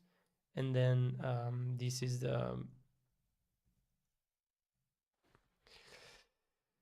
512 divided by 8. Okay, so latents, we're gonna do again latents to torch device. Great.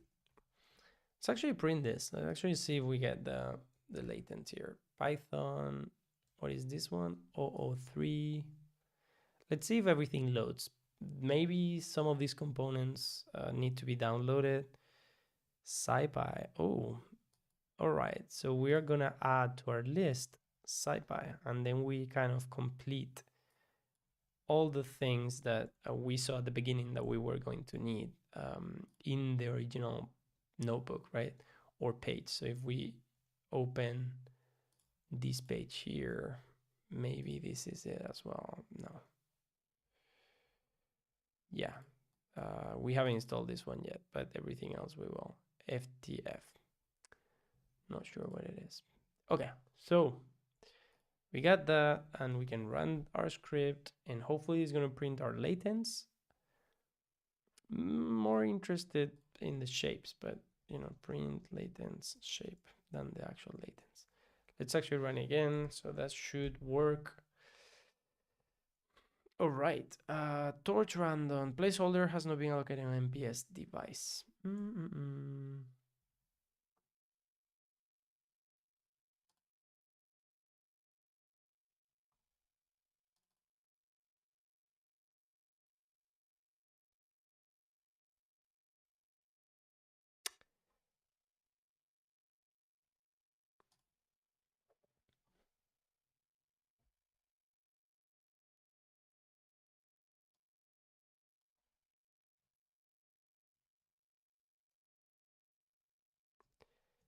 Let's try this. But yeah, the other day I ran into the same error and I don't remember if that, yeah, let's see if that gives us problem later. But yeah, the shape is indeed 146,464. So, and this is, you know, this is the latent vector. So we could actually save that. I'm not going to do that right now, but we could try it.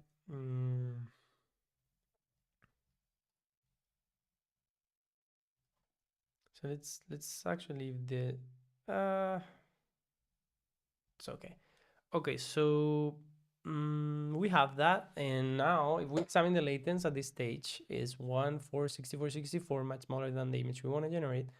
The model is going to transform that latent representation, pure noise, into 512 square images. So we initialize the scheduler. Let's go up. Initialize the scheduler. Scheduler set timestamps num inference steps, which we set above. So this is the number of steps we want to do. The scheduler needs to multiply the latents by its sigma values.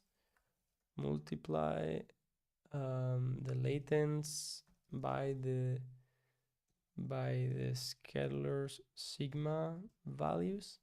So we do latents by scheduler init noise sigma. We'll have to learn what this means. I don't know exactly what that one means. We're ready to write the denoising loop. Okay, right. So now perform the denoising loop. This is the fun part, right?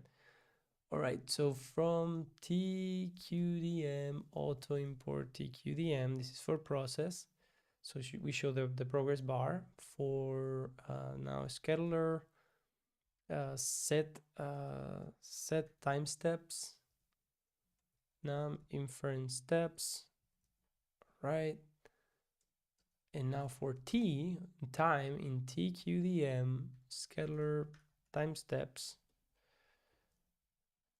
Maybe the first thing that we can do is just print this before we start doing other stuff. And I'm gonna check if anyone has any comments, nope, questions. All right, remember to give a thumbs up if you want to see more content like this one. All right, did this do anything? Okay, so these are the scalar time steps. So we have a tensor here. We could do this manually, right? So the time steps are here.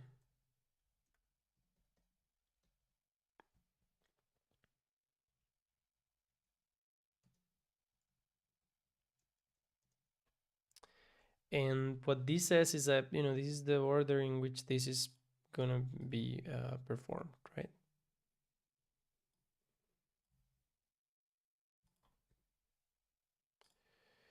Okay, so just for reference, I'll leave this here.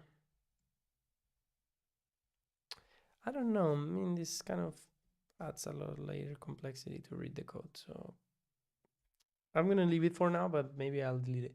All right, so expand, first step, expand the latents if we are doing classifier free guidance to avoid doing two forward passes. Okay, latent model input torch cat latents by 2.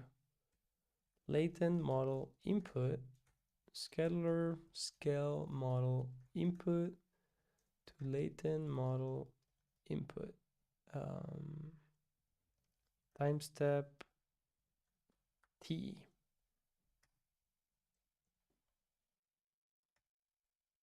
Great.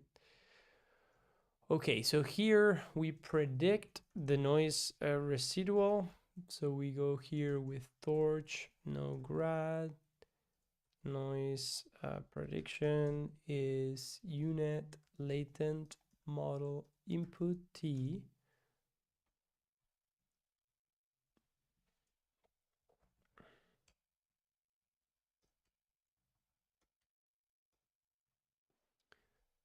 Encoder hidden states equals text embeddings, and then we get the sample. All right, so that's our noise prediction. So now we perform guidance, noise prediction, unconditioned. It's actually follow as they put it, so a bit shorter is better. Prediction, noise spread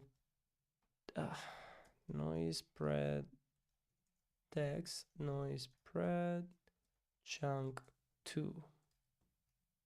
Okay, and now noise spread equals noise spread unconditioned plus guidance scale by noise prediction unconditioned. Nope, noise prediction text minus noise spread unconditioned.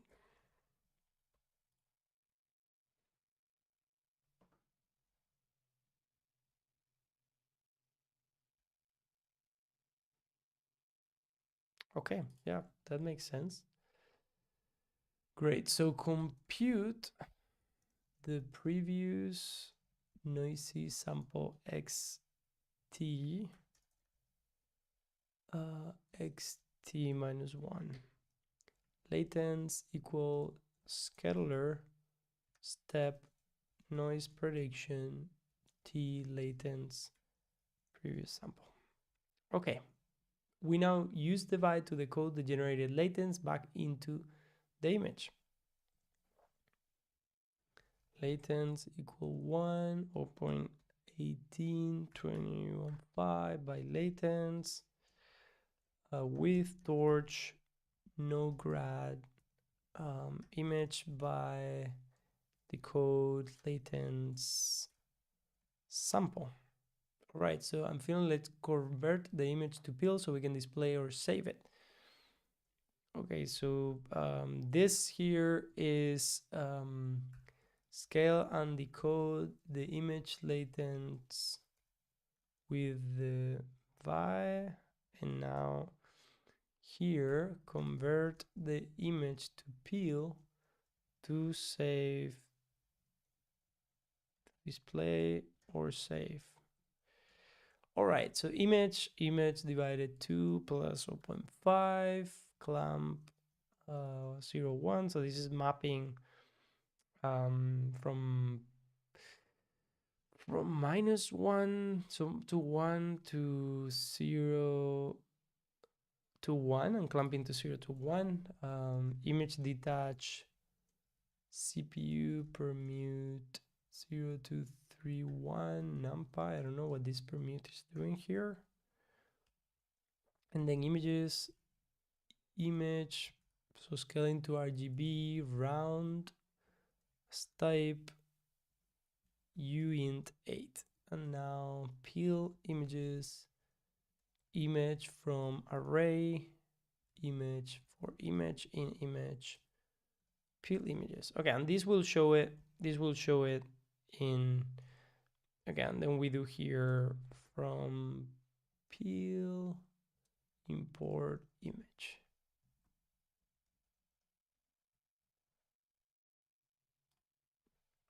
All right, so we have build images here, and now I guess let's save the images. So for image in peel images, peel, so image save.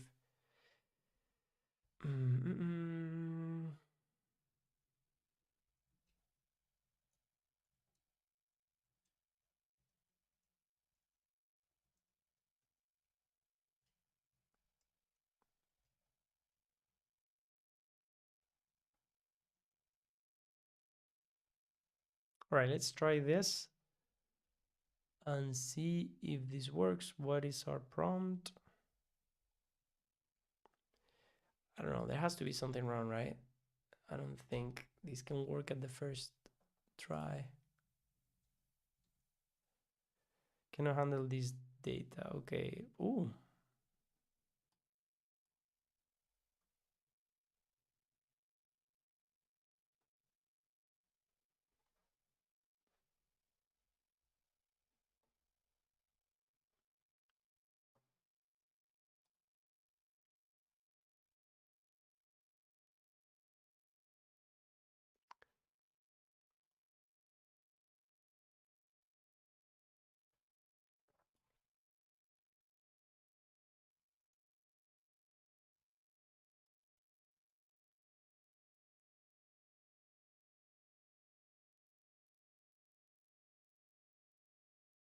Okay, model is doing something. We're just not saving the images. Let's see if up to here we get there.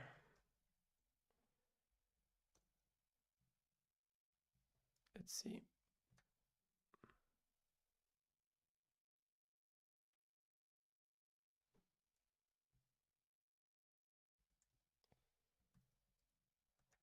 Okay, let's see. All right, the images are there. My bad. Okay.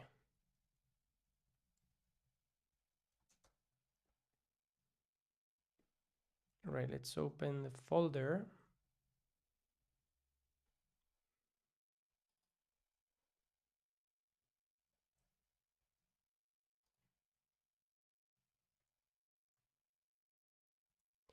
And let's, because we have this folder, let's actually write to outputs as well. And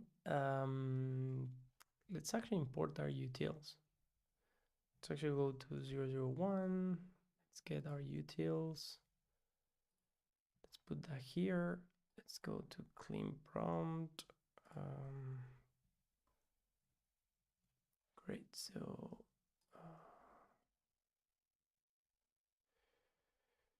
where's our prompt? All right, so I'm gonna just clean the prompt here for saving. And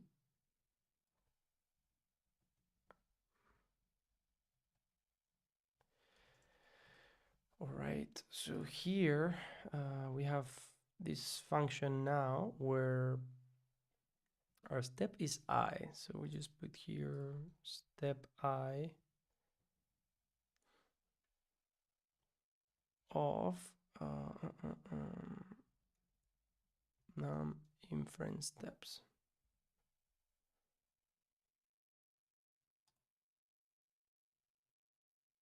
Is this gonna work? All right, let's try it. It might be pretty fast. Okay. Ah. Okay. Yeah, that's good. So.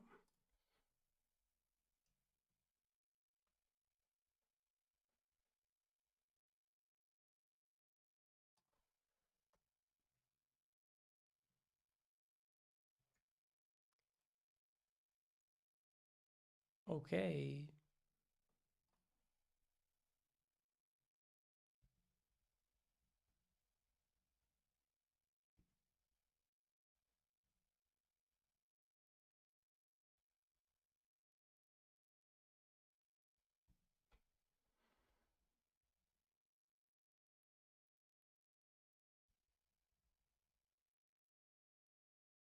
Mm, not sure what's going on here. Well, let's just run it for 100 steps, but I deleted everything.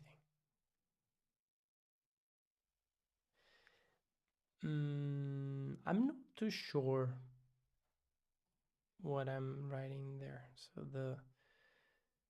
the I number, this is not being set here properly.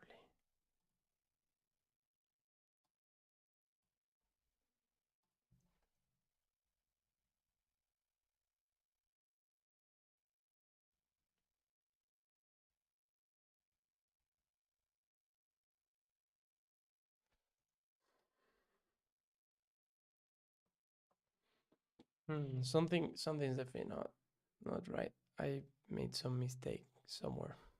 Gotta debug now. Um, maybe maybe this needs to happen outside of the loop. That might be it. Let's try.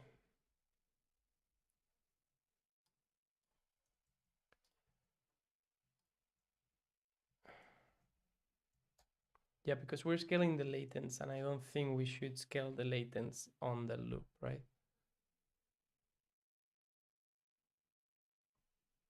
Oh, oh, wow. Okay, great.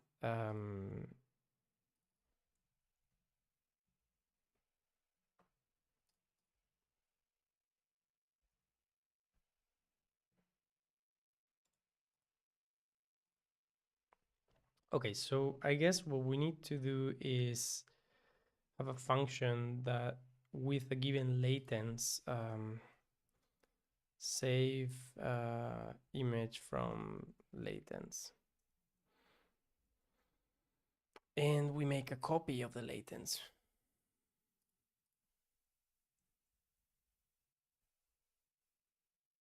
So let's ask our coder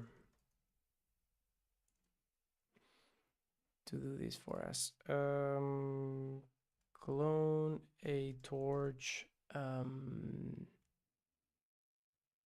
tensor.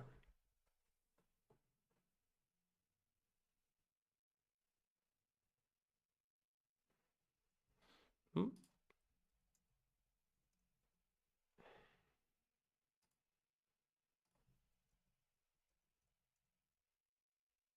So I've made this, okay, nice, this works. So I've made this function here to save from latents, but cloning the latents. So now maybe we can put it here, save the current image from the latents. So save image from latents.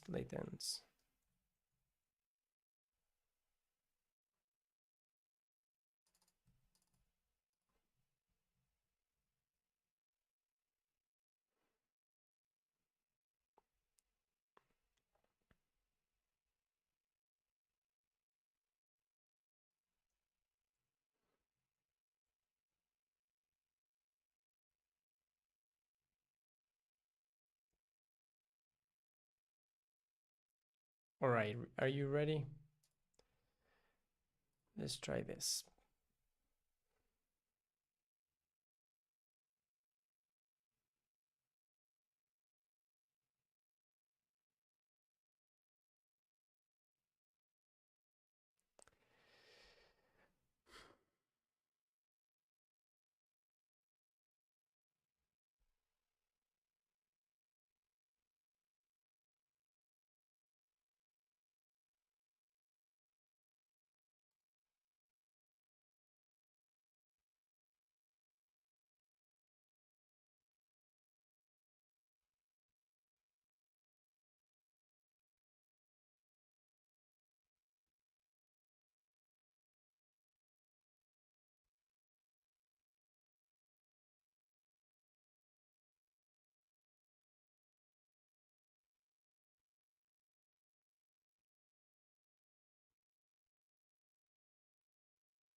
Okay, so this is indeed the diffusion process, right? Let's see. Okay, let's do it up to 100 steps just to see the whole thing.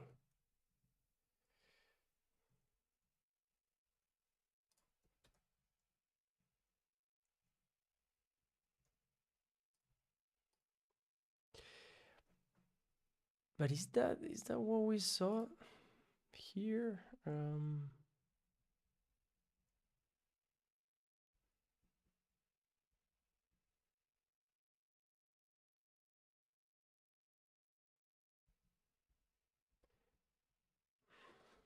Seems like there was some better.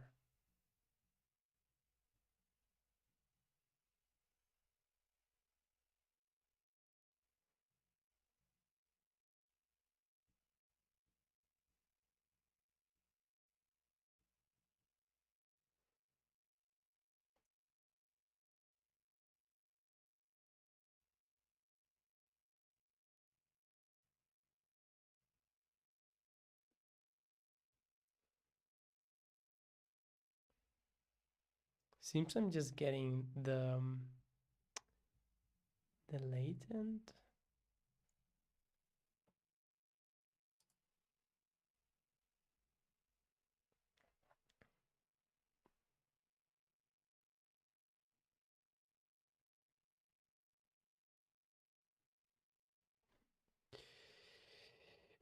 Not sure.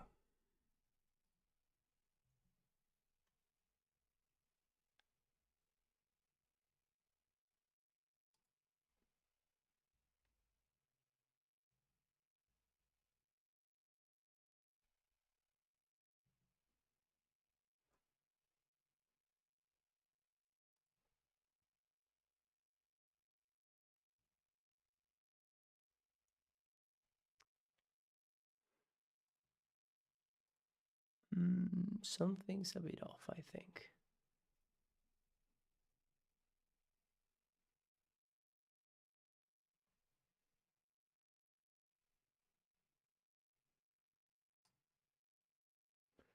Maybe this scheduler is a bit different than the others, but let me see one thing.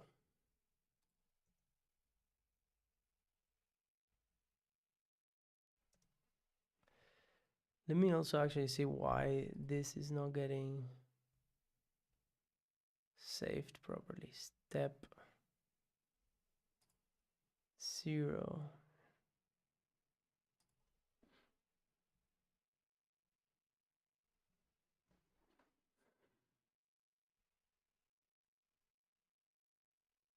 Oh, okay.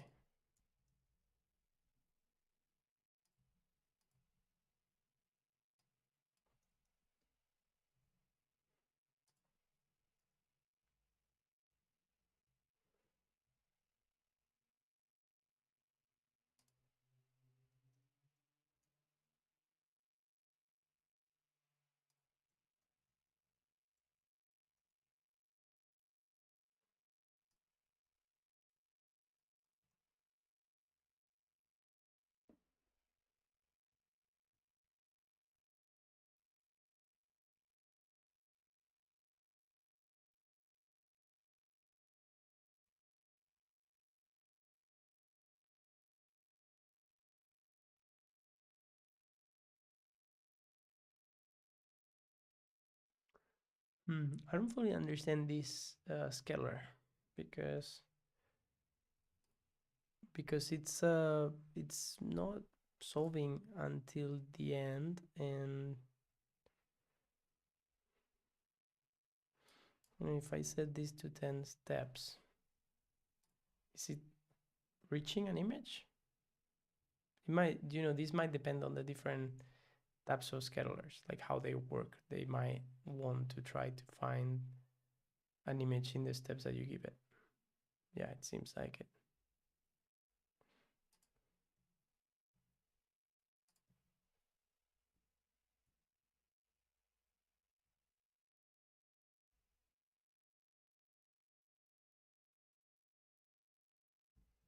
How is it possible? How is it possible that we get to this and this?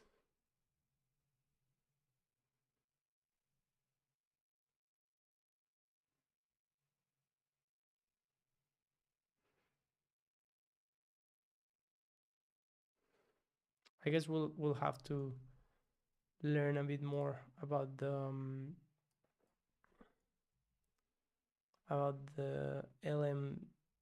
LMS discrete scalar.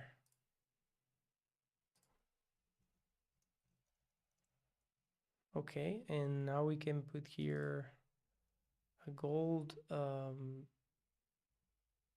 figurine, space, upper realistic masterpiece from dark background. So let's just generate one more and I'm leaving. All right, so we have the diffusion process with seeing through like what this can do for us. We've coded the steps following the HuggingFace tutorial, and yeah, I think that's it. Let's see if this actually gets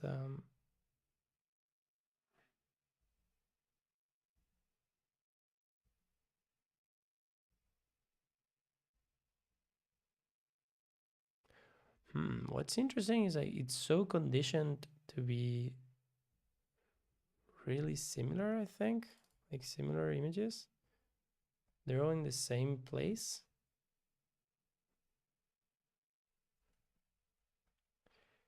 May that be because of the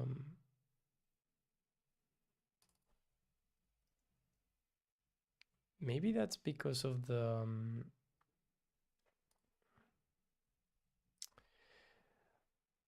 because of the what is this?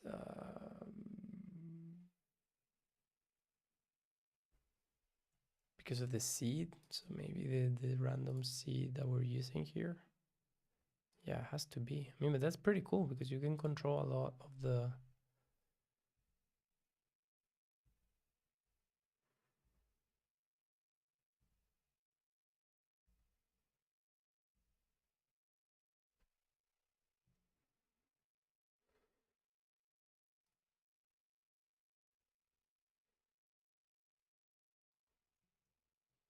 all right, so we can maybe try with the what was that gold figurine?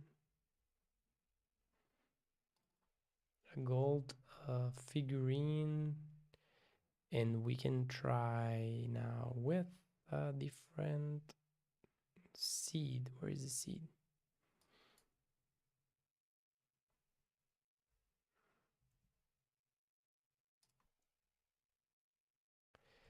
It's actually just because we're gonna get a slightly similar thing. Let's just get there.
So these are extremely similar, right?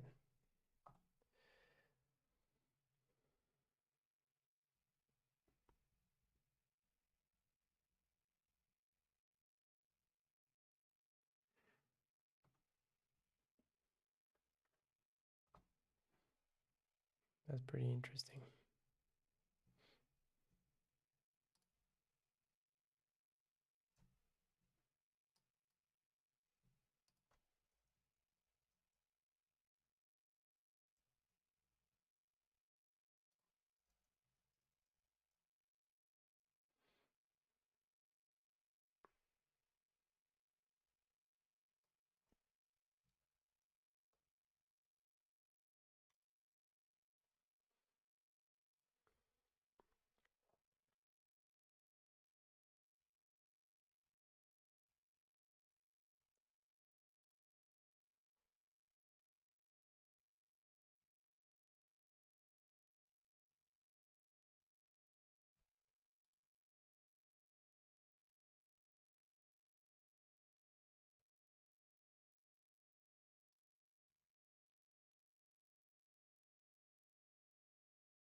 Right. Well, okay, so I'm wrapping up here. So I would remind anyone who just joined us to subscribe and click on the bell if you want to get notified when I go live next. Give me a thumbs up if you're enjoying this type of content, and give me a comment on the chat if you want to tell me just hi or where you're connecting from. I'm gonna end up now, so I'm gonna copy this notebook link to my um, notebook here. I have pending to commit open source code to live repo. And the latest image we've created is this one, stone oil painting in the jungle. So yeah, I guess like if we, yeah, I don't know. I mean, if I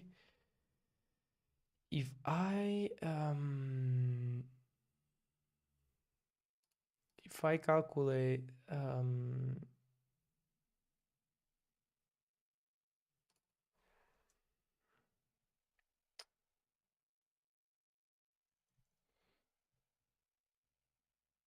okay, next things we're gonna see is trying to make interpolations between different images, trying to use different schedulers to see how they generate images differently. And yeah, so these are some of the things. So if you want to see like the generation process for this one, for instance,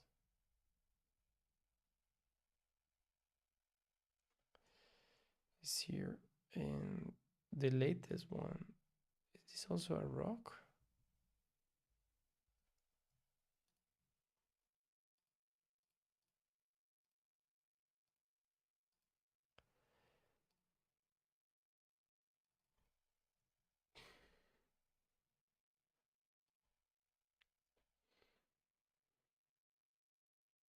Maybe to get more detail, we need to go a lot higher. Maybe that's why in their example, they actually had like 1,000 inference steps. So maybe we can go for 15. But again, like the good thing of this is that we can actually see the in between. Like we can actually see the process, and that's pretty cool. If you are impatient, you can see the process of your generation.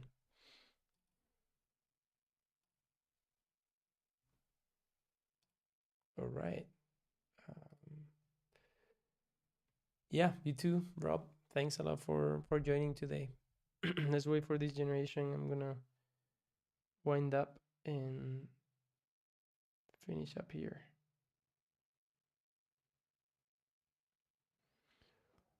All right. Oh, kind of like an insider note for those of you who follow the podcast. And finally, almost ready to like send the newsletter and put the latest episode on the podcast feed so it shows on the platforms. I've edited also the follow up with Andy Payne to also put on the podcast feed. I have edited part of like the John Pearson and Joel Simon's future episodes. I've edited the audio tracks, I cleaned them. I've put together a DaVinci composition, so Andrea, our editor, can edit those. So you don't expect new content. We're getting back there, hopefully fairly soon. So yeah, I don't fully understand what this scheduler is doing, taking so long. But yeah, we need to try the LCM scheduler. That's so fast and generates images instantaneously. So if we even see the process, that's so much better. Yeah, okay. So 50 out of 50 against 15 out of 15. Definitely more detail here, but not worth the wait.